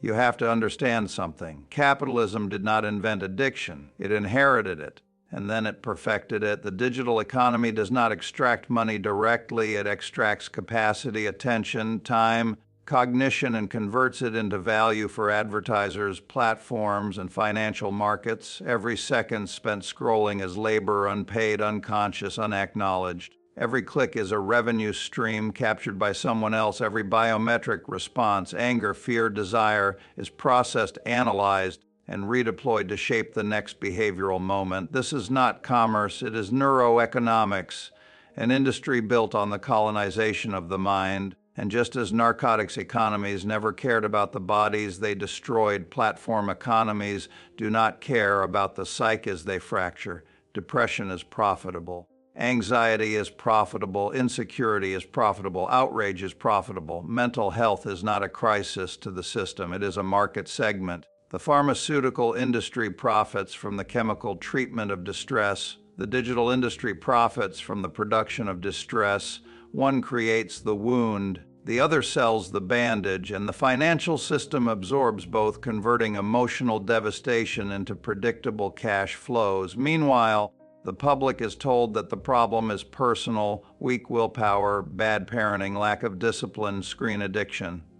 The narrative individualizes the cost. The system globalizes the profit. This is the quiet evolution of capitalism, from extraction of land to extraction of labor. From extraction of biology to extraction of psychology. Physical exploitation has limits. Cognitive exploitation does not. You cannot work 20 hours a day. but you can think, worry, react, scroll, panic, consume all day, every day without rest, without boundaries, without realizing you are performing labor for corporations that profit from your attention. And just as narcotics once financed empires, digital addiction now finances them, backing valuations of trillions of dollars, inflating asset markets, stabilizing pension funds, and subsidizing sovereign debt. $1 trillion in illicit narcotics revenue built the foundations of global finance. $1 trillion in digital advertising revenue sustains it. The modern empire does not require the body, it requires the self, fragmented, distracted, exhausted, monetized. People believe the economy is collapsing because they feel anxious, unproductive, overwhelmed, and alone. But the economy is not collapsing, it is succeeding. This is what a successful extraction system feels like from the bottom. Not prosperity, not stability, not dignity, but depletion, internal, invisible, relentless. The last market is not oil or opioids or real estate. It is consciousness, packaged, processed, and sold at scale. And the empire without a flag has already conquered it, because the greatest innovation of the 21st century is not technology, it is captivity without chains. Every civilization makes a bargain with time. It invests in the present to secure the future. It builds roads, schools, institutions, and infrastructures designed to outlive those who created them. The measure of a society is not what it extracts from people while they are alive, but what it leaves behind for those not yet born. But the financial empire of the 21st century reversed this logic. It consumed the future to secure the present. It mortgaged decades of labor, productivity, and public wealth in exchange for short-term profitability, quarterly earnings, rising asset prices, and political stability. The future became collateral, pledged to markets that demanded constant growth in a world of finite resources. This transformation is not abstract, it is measurable. In the United States, national debt exceeds or 34 trillion, a sum greater than the GDP of every nation on earth combined except one. Student debt, medical debt, and consumer debt represent additional layers of financial obligation that will take decades to repay if they are repaid at all. In Britain, austerity hollowed out public infrastructure in the name of fiscal discipline, leaving hospitals, schools, and transportation systems underfunded, understaffed, and structurally degraded. In Canada, households carry some of the highest personal debt levels in the world, not because they are reckless, but because the cost of survival has been financialized to a degree that demands perpetual borrowing. The future is already spent. Citizens are not building wealth, they are financing the remnants of a system that outlived its economic rationale. The paradox is brutal. While individuals are expected to plan responsibly, the system behaves with pathological short-termism, consuming everything it can extract now while leaving nothing sustainable behind. Pension funds, the last promise of security in old age, have been tied to volatile markets that view retirees not as citizens but as liabilities. The promise of retirement has become speculative fiction, contingent on market performance, not social guarantee. A generation that worked its entire life may retire into precarity, not because it failed, but because its future was traded away to sustain asset prices in the present. This inversion of time reveals a deeper truth. The financial empire does not plan for the future. It arbitrages it. It converts decades into quarters, outcomes into metrics, people into projections. There is no moral arc, no long-term strategy, no generational vision, only extraction, velocity, and optimization. And yet the public is told that the system is fragile, that debt must be paid, that fiscal responsibility requires sacrifice. But sacrifice is asymmetric. The costs are borne by those without power. The benefits accrue to those who designed the system. When governments cut spending, they do not cut the luxuries of the wealthy. They cut housing subsidies, educational grants, food assistance, healthcare coverage. They cut at the base, never at the apex. When markets crash, they do not liquidate the assets of billionaires. They liquidate the pensions of workers. When austerity arrives, It does not ask corporations to contribute. It demands that citizens tighten belts already strangling them. The rhetoric is cynical. The reality is technical. The future is not underfunded because resources are scarce. It is underfunded because resources have been captured by institutions whose survival depends on continuous expansion, even when expansion is destructive, captured by asset managers who profit from scarcity, captured by pharmaceutical firms who design lifelong customers instead of cures, captured by landlords who price homes as investment vehicles, not human necessity. The economy is not failing, it is succeeding at its intended function: to concentrate wealth, privatize risk, and externalize cost across generations. This intergenerational extraction is not merely economic, it is psychological. Young people do not dream of wealth. They dream of stability. They do not imagine abundance. They imagine survival. They do not plan for families. They plan to delay them because the future is too expensive to enter.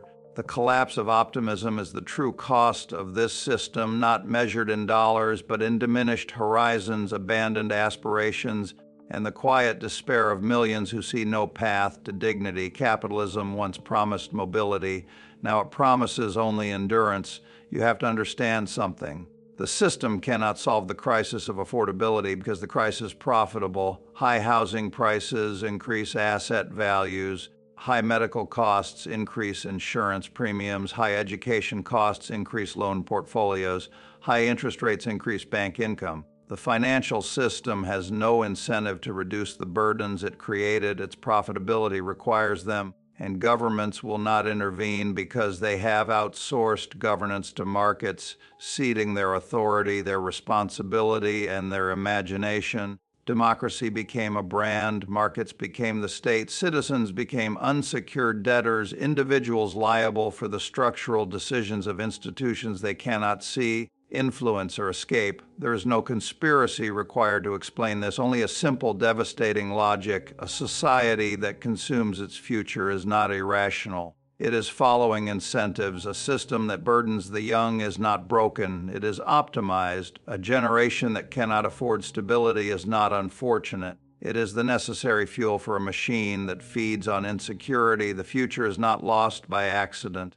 It has been sold piece by piece to maintain an empire that cannot feed itself without cannibalizing its own foundation. And in this bargain, there is no rescue, no reform, no redemption, unless the underlying logic changes, unless extraction gives way to investment, unless survival gives way to dignity. But systems do not change because they are unjust. They change because they become unsustainable. And the financial empire, magnificent as it is, faces one threat: it cannot securitize, hedge, or insure against a future with nothing left to extract. Every system reaches a point where its optimizations undermine its survival. Efficiency, once a path to strength, becomes a mechanism of decay. The financial empire of the West, engineered for velocity, leverage, and extraction, has now entered that phase. It is too efficient for its own longevity. It consumes too much, too fast, leaving nothing to regenerate the world it needs to sustain itself. Extraction is not a neutral process. It depletes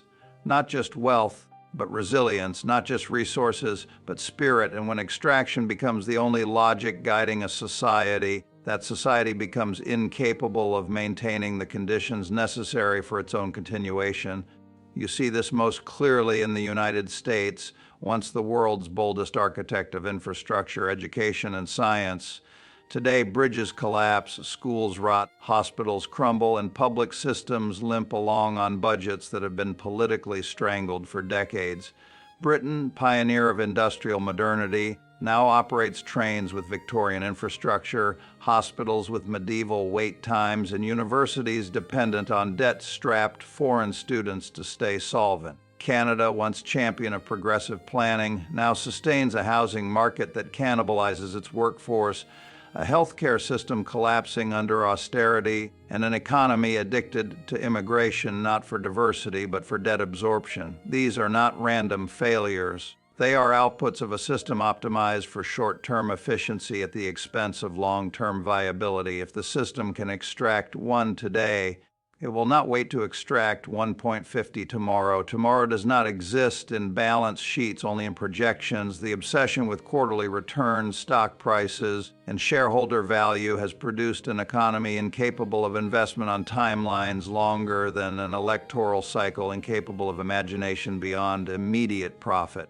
And the consequence is profound. Societies that cannot imagine the future cannot build it. Instead, they recycle the past, repackaging old narratives, old identities, old grievances into political theater meant to distract from the structural erosion of the present. This is where politics becomes a sideshow, loud, angry, theatrical, while the real work of governance is conducted in boardrooms, risk committees, and private equity portfolios.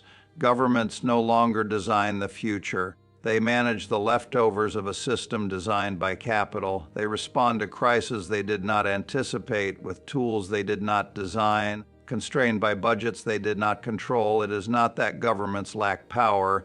It is that power has migrated from public institutions to private institutions, from democratic oversight to market logic. And market logic is indifferent to stability. Its only fidelity is to yield.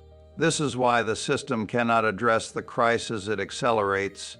Affordable housing would lower asset prices, universal health care would reduce pharmaceutical profits, free education would undermine loan portfolios, wealth taxes would challenge capital accumulation, climate policy would disrupt resource speculation. There is no political solution to problems that are profitable.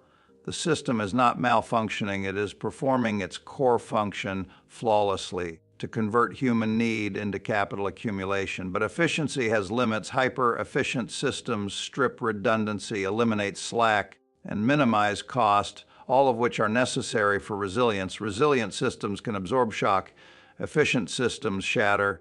The financial empire has built a world where there is no surplus capacity, no cushion, no redundancy, no plan B. Hospitals operate at maximum occupancy. Supply chains operate at minimum cost. Households operate with minimum savings, just in time everything, just in case nothing. And when crisis arrives, pandemic, war, energy shock, climate disaster, the system has nothing to fall back on because efficiency eliminated the fallback. Crisis becomes not anomaly, but routine. Shock becomes monetization opportunity. Disaster becomes investment strategy. Private equity firms buy bankrupt hospitals, bankrupt towns, bankrupt homes, harvesting the ruins of a world engineered to fail. This is not neglect, it is business. And yet behind all of this, a more subtle collapse unfolds. See, the collapse of meaning. When a society cannot secure housing, health care, or education for its citizens, it cannot convincingly define a purpose beyond survival.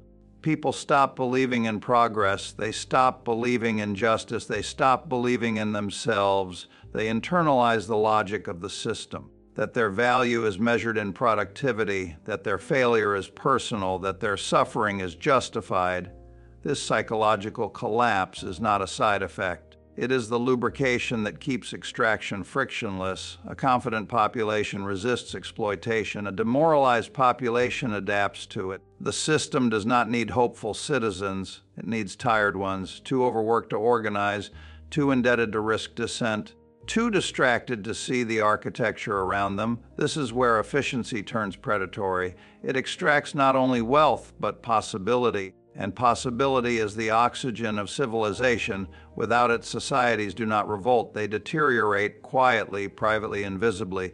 People withdraw from each other. Cohesion dissolves, social trust evaporates. The system remains stable until it has extracted so much that there is nothing left to sustain its logic. That moment is approaching, not because the system is weak, but because it is too strong. It has optimized itself into unsustainability. An economy that requires perpetual growth in a world with finite resources is not a strategy. It is a countdown, and the countdown does not end with revolution, utopia, or collapse. It ends with transition, forced, unplanned, chaotic. Systems change not when they are unjust, but when they exhaust the material needed to sustain themselves. And the financial empire is exhausting its base, the earth that produces resources, the bodies that produce labor, the minds that produce attention, the future that produces possibility. There is nothing efficient about a society that eats itself. But to those who profit from it, efficiency remains sacred because efficiency maximizes extraction even if extraction destroys the world that makes extraction possible. Power rarely announces its exit. It withdraws quietly, strategically, long before collapse becomes visible to the public. And in the early 21st century, the most powerful institutions in the United States, the United Kingdom, and Canada began a process that has defined every late-stage empire in history: strategic abandonment, not abandonment of wealth, but abandonment of responsibility, not abandonment of assets, but abandonment of obligations. The shift is subtle, technical, procedural, noticed only by analysts, policy researchers, and those unlucky enough to experience its consequences firsthand. It begins with privatization. When governments divest from public goods, water, housing, healthcare, education, they are not reducing costs. They are transferring obligations from the state to the market. The market, in turn, transforms public necessity into private revenue. Hospitals become profit centers. Universities become debt factories. Housing becomes a speculative commodity. Infrastructure becomes a concession. Once privatized, public failure becomes personal failure. If you can't afford rent, it's not a housing crisis. If you can't afford treatment, it's not a healthcare crisis. If you can't finish school, it's not an economic crisis. You failed. This narrative is not accidental. It is engineered. Because when responsibility is individualized, resistance cannot organize collectively. The architects of abandonment understand this mathematically. Collective obligation is expensive, personal shame is free, but privatization is only the beginning. The real transformation happens through financialization, when public systems become investment opportunities priced not for need but for yield. A hospital is evaluated not by the number of lives saved but by EBITDA. A university is evaluated not by education but by bond ratings. A city is evaluated not by livability but by real estate valuations. The public sector becomes a financial product. Citizens become cash flows. And governments, burdened by debt they created but cannot service, welcome private capital as savior, investor, partner. The fox is invited into the henhouse, not by mistake, but by necessity. This partnership is often described as innovation, efficiency, or public-private cooperation, but beneath the rhetoric lies a structural reality. Markets do not provide services. Markets extract value from services. They cannot build systems that are humane, accessible, or universal because such systems are unprofitable. Profit depends on scarcity, exclusion, and dependency. The architects of abandonment learned something narcotics traffickers learned centuries earlier. You do not maximize profit by solving problems. You maximize profit by prolonging them. A cured patient is a lost customer. A debt-free worker is a lost renter. A financially stable citizen is a diminished revenue stream, and so systems are built not to resolve human need, but to monetize it continuously. This model produces extraordinary wealth at the top, but it produces a structural deficit at the bottom, not a deficit of money, a deficit of agency. People do not simply lack resources, they lack control. Control over housing, over work, over time, over future. This is where abandonment becomes brutality, because when people lack control, they cannot plan, stabilize, or accumulate, and so they are forced to rent their entire existence, homes, labor, education, mobility, month to month, paycheck to paycheck, fee to fee. Even the future must be purchased on credit. This is not accident, it is architecture. The architects of abandonment operate under a principle older than capitalism itself. If people cannot walk away, profit is guaranteed. Governments facing fiscal crisis embrace this logic because they no longer govern with the capacity to build. They govern with the capacity to outsource. They outsource infrastructure, they outsource education, they outsource security, they outsource identity. Citizens become customers of systems that no longer serve them. But the final stage of abandonment is not privatization or financialization, it is normalization. The system teaches people to accept scarcity as natural, insecurity as inevitable, competition as healthy, precarity as freedom. They internalize exhaustion, they aestheticize survival, they romanticize resilience. They speak the language of therapy, not politics, coping, not claiming, managing, not resisting. This psychological shift is more profound than any economic reform. It turns systemic deprivation into personal narrative. People no longer say, "The system is rigged." They say, "I need to work harder." People no longer say, "I cannot afford to live." They say, "I made bad choices." People no longer say, "The future has been stolen." They say, "I don't deserve a family, a house, a life." Abandonment becomes self-governance. People police their own expectations, narrowing their desires to match a world that cannot accommodate them. The architects of abandonment do not fear uprisings because uprisings require energy, time, hope, and belief in a future worth fighting for. The system has eradicated those conditions. The exhausted do not revolt, the indebted do not strike, the isolated do not organize, the distracted do not imagine alternatives. The brilliance of abandonment is that it feels like failure from below but looks like stability from above. GDP grows, markets rally, profits surge, cities gentrify, shareholders celebrate, while beneath the surface, birth rates collapse, mental health disintegrates, life expectancy falls, communities fragment, youth despair. These are not anomalies. They are statistical symptoms of an economy that extracts vitality faster than it replenishes it.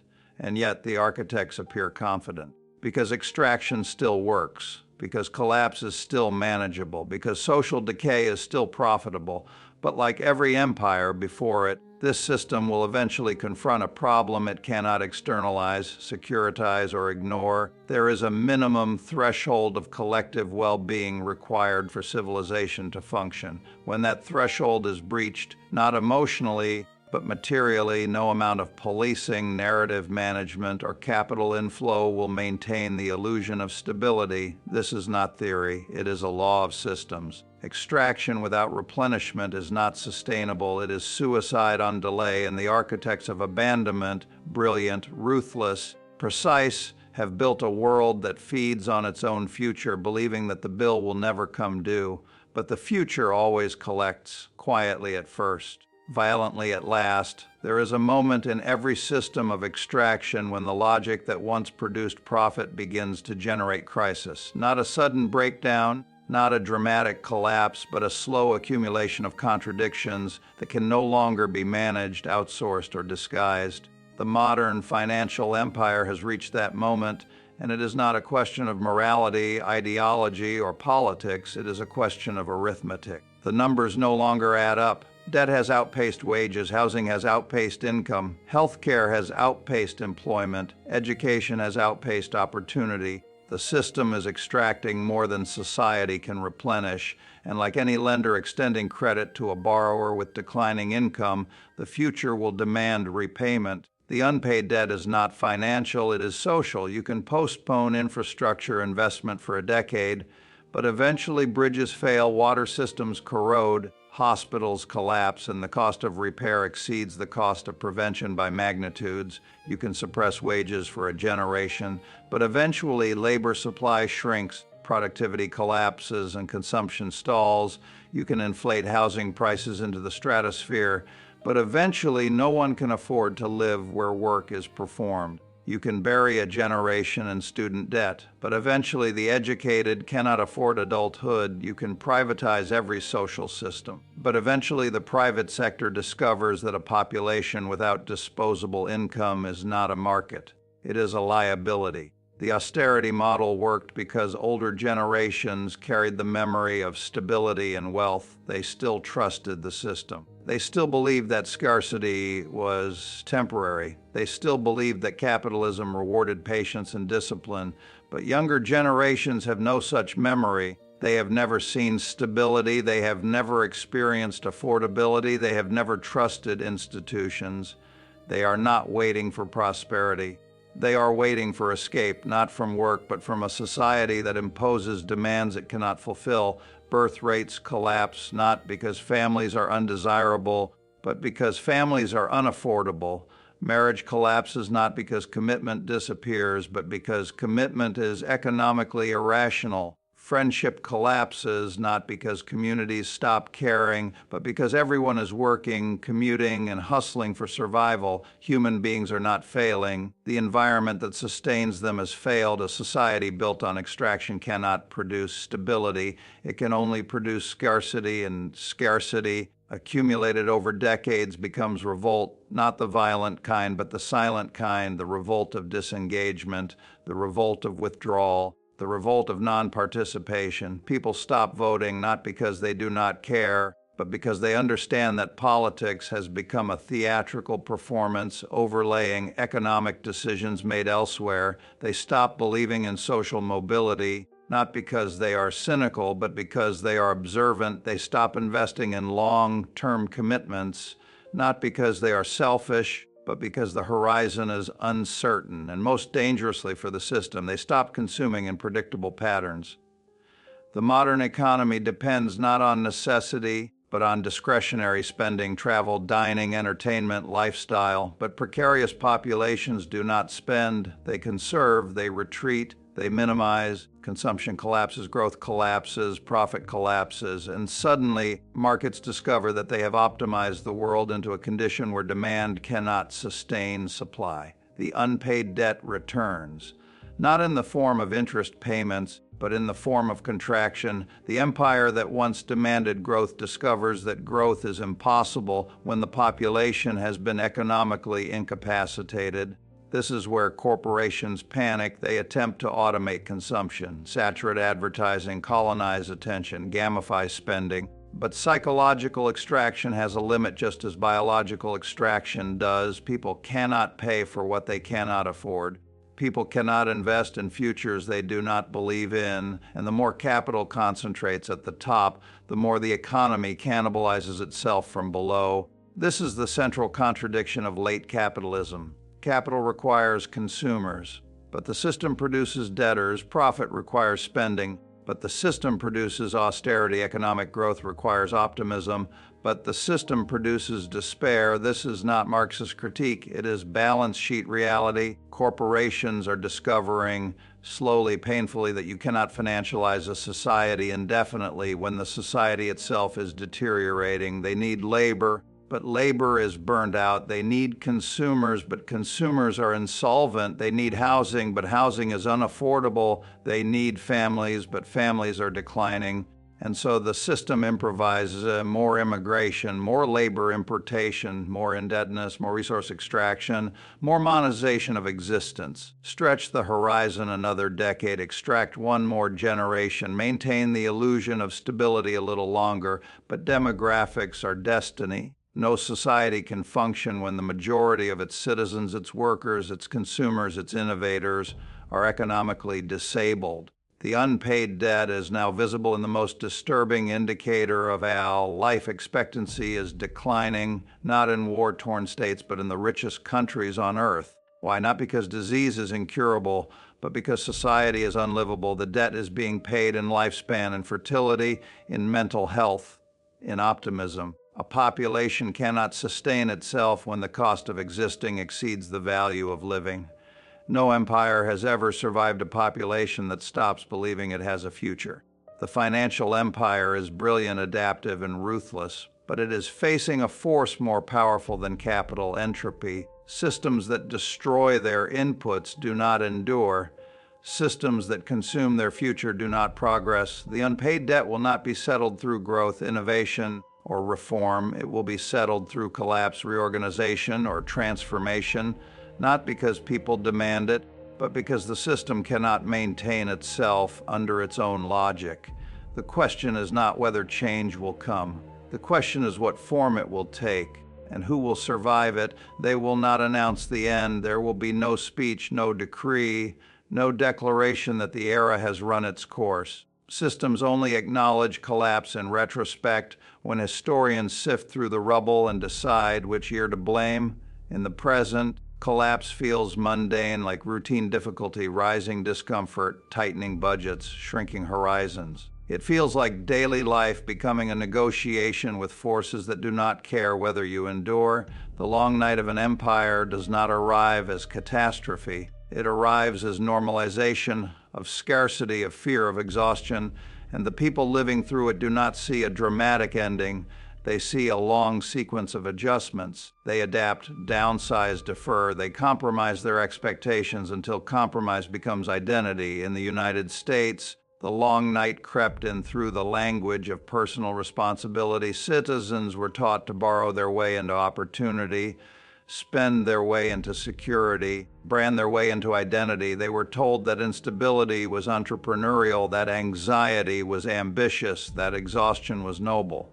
In Britain, the long night arrived through managed decline, public services withering quietly, infrastructure aging invisibly, wages stagnating politely. A nation that once built engines of empire now struggles to keep the lights on in hospitals. The decline did not arrive with riots, it arrived with budget committees. In Canada, the long night looked like civility, polite austerity, reasonable neglect, incremental deterioration. Housing became a luxury, healthcare became a wait list. Cities became construction projects designed for investors, not residents. Canadians reassured themselves that things were worse elsewhere, forgetting that comparison does not create affordability. The long night is not violent, it is suffocating. It is a world calibrated for profit but incapable of sustaining purpose, a society in which everything is monetized except meaning. People search for belonging but find subscription plans. They search for identity but receive advertising algorithms. They search for security but inherit debt obligations.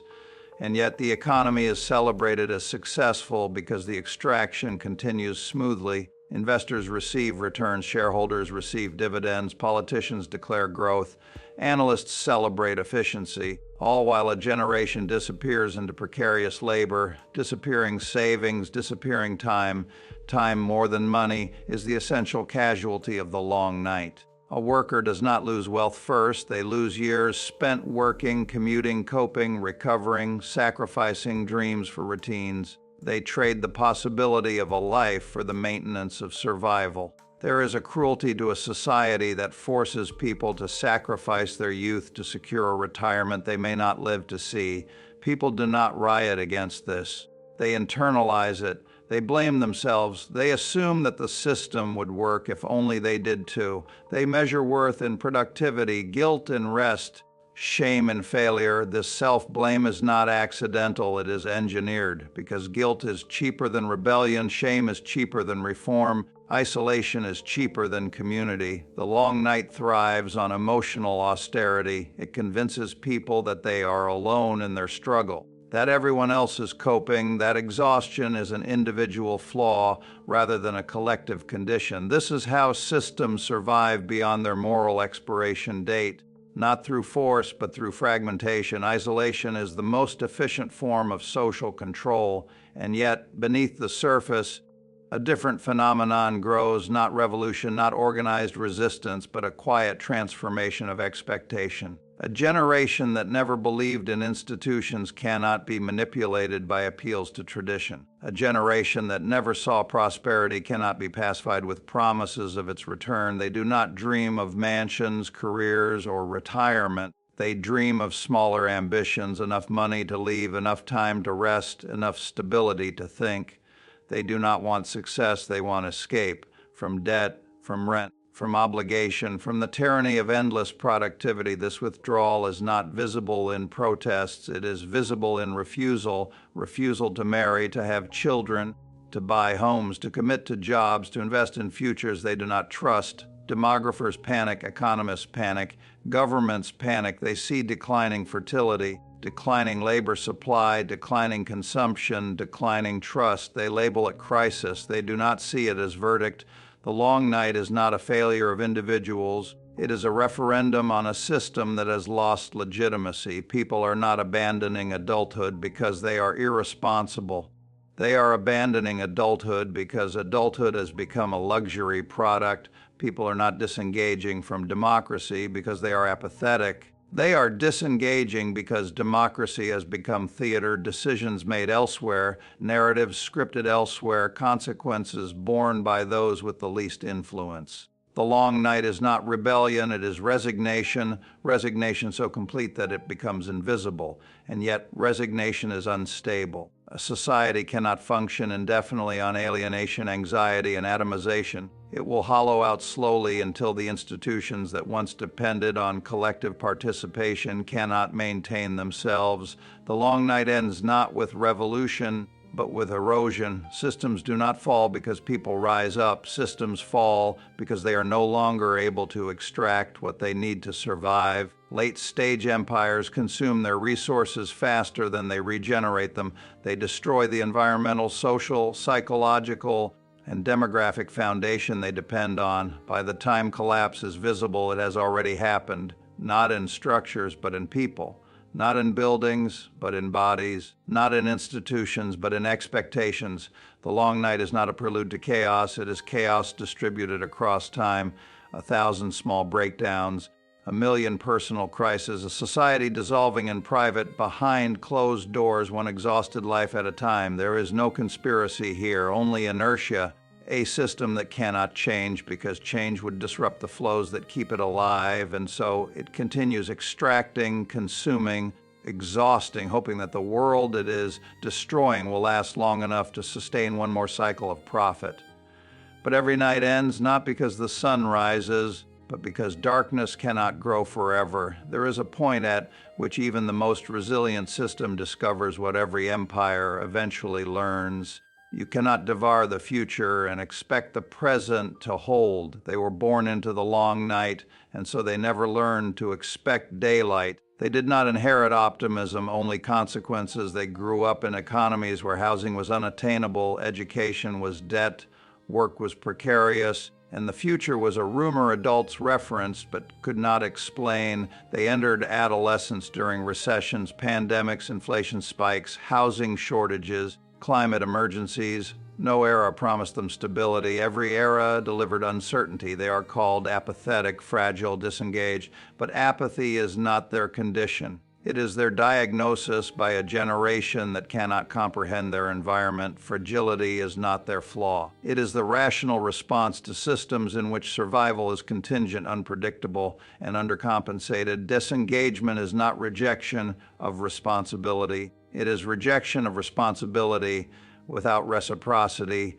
They were raised with a contradiction implanted in them that they must strive, hustle, optimize, sacrifice, while knowing that effort does not guarantee outcome. They learned early that systems do not reward merit, but leverage, not intelligence, but inheritance, not resilience, but positioning. They were told that achievement is personal and failure is individual.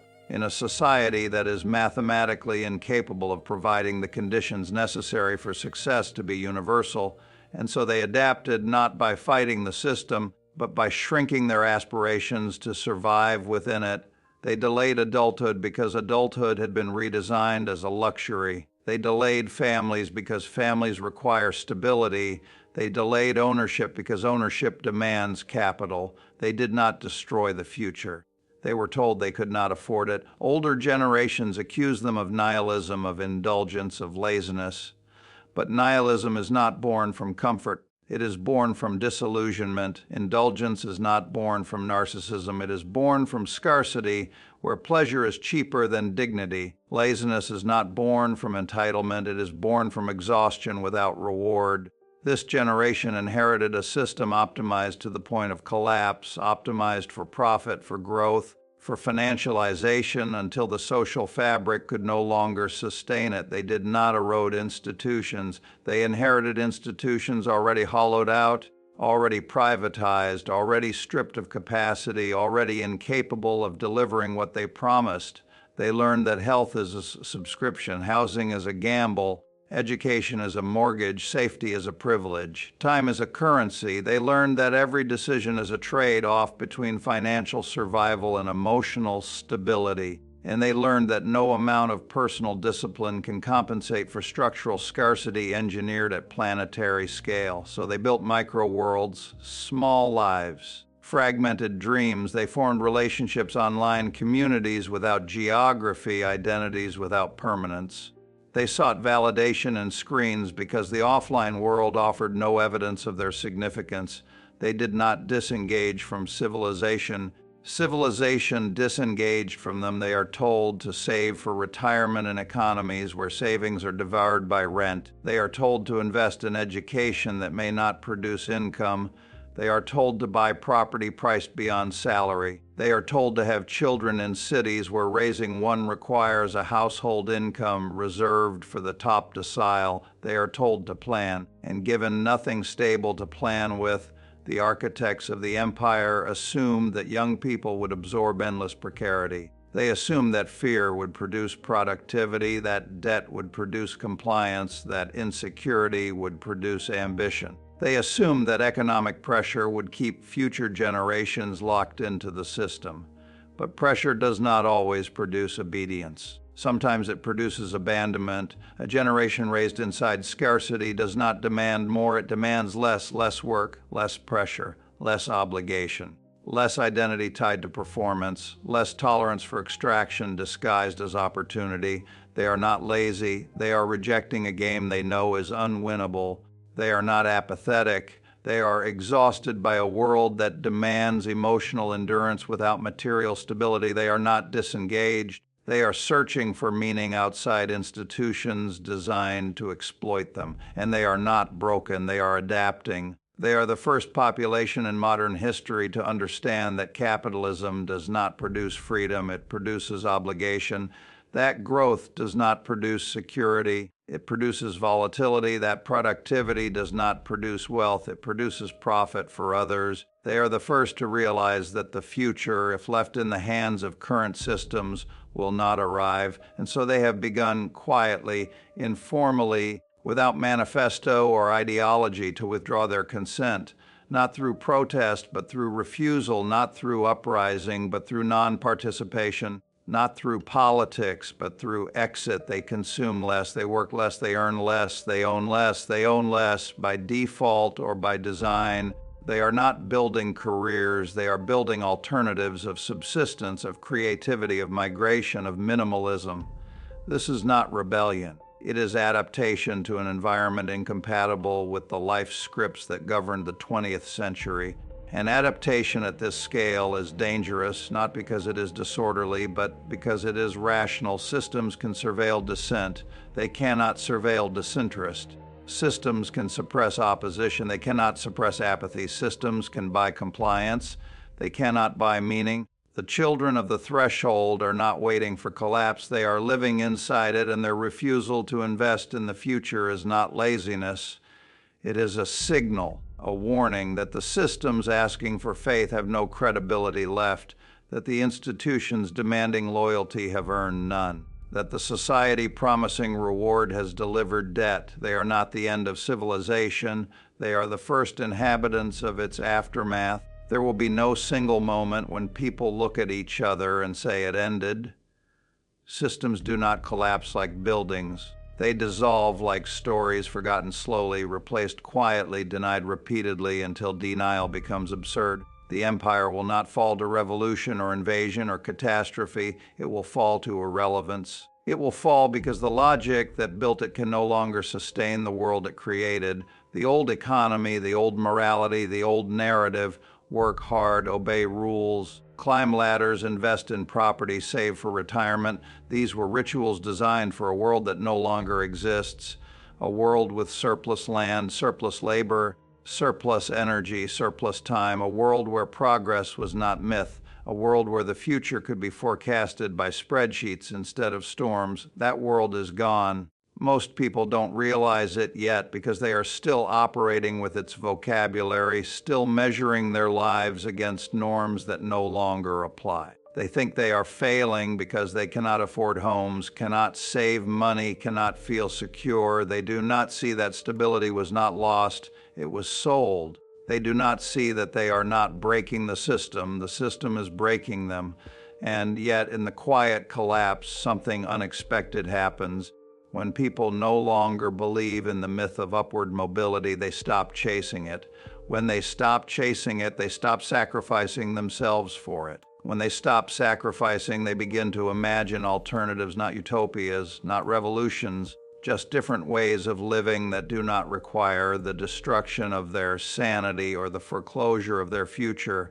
The end of the empire will not look like rubble. It will look like divergence, a gradual generational departure from the institutions that defined the industrial century: marriage, mortgages, careers, patriotism, retirement, stability. People will not overthrow these institutions. They will simply stop using them. The first sign of the end is demographic, not a baby boom, but a baby drought, a collective refusal to reproduce a society that cannot support itself. Economists panic because they cannot imagine economies without population growth.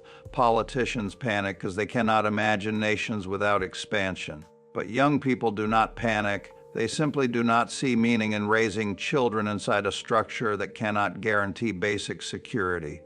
The second sign is economic, not recession but reconfiguration. Consumption falls because people no longer believe consumption has a relationship to fulfillment. Work becomes transactional, temporary, and instrumental.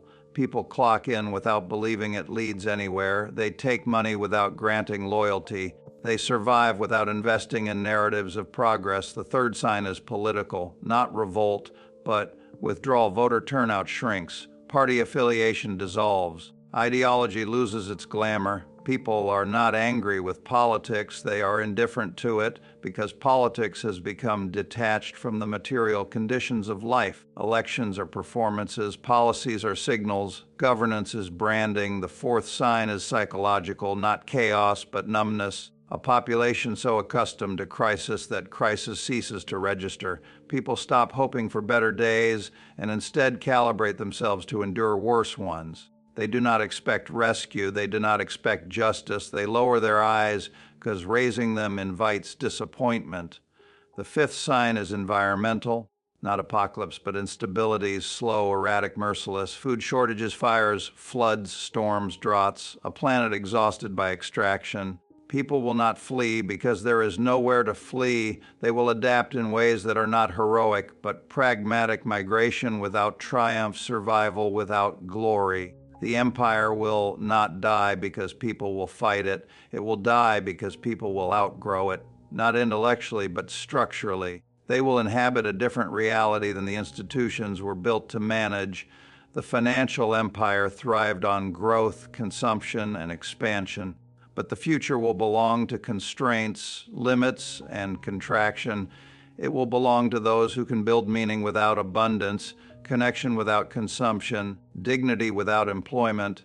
There are those who believe collapse will produce barbarism, that humans deprived of comfort will devour each other, that chaos is our default. But this belief reveals more about the wealthy than about humanity. It assumes violence because violence is how they maintained their world. The empire prepared for riots, not for resignation. It prepared for insurgency, not for disinterest. It prepared for enemies, not for people who walk away. Power can suppress rebellion. It cannot force participation. The final era of the empire will not be defined by spectacular conflict, but by a quiet vacuum. Institutions still present, but no longer believed in. Systems still functioning, but no longer obeyed.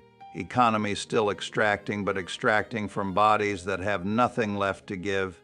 There will come a time when the children of the threshold are old, when their refusal has become culture, their adaptation has become identity. They will not rebuild what was lost. They will not resurrect the empire. They will not dream of infinite growth, infinite extraction, infinite efficiency. They will build smaller worlds, slower worlds, cooperative worlds, not because they are idealists, but because they are realists. They will create systems that are not efficient but resilient, not profitable but durable, not scalable but human. They will inherit cities they cannot afford to maintain, infrastructure they cannot salvage, institutions they cannot trust. But they will also inherit something the empire never possessed: a deep understanding of limits. And with that understanding, they will construct systems not designed to conquer, dominate, or extract, but to endure. History will not remember this as revolution. It will remember it as evolution, the gradual shift from a civilization built on the fantasy of infinity to a civilization built on the acceptance of finitude. The empire will end as all empires do, not with conquest, but with replacement, not with explosion, but with erosion, not with defeat, but with exhaustion. And when future historians study this era, they will not ask why it failed, they will ask how it lasted so long.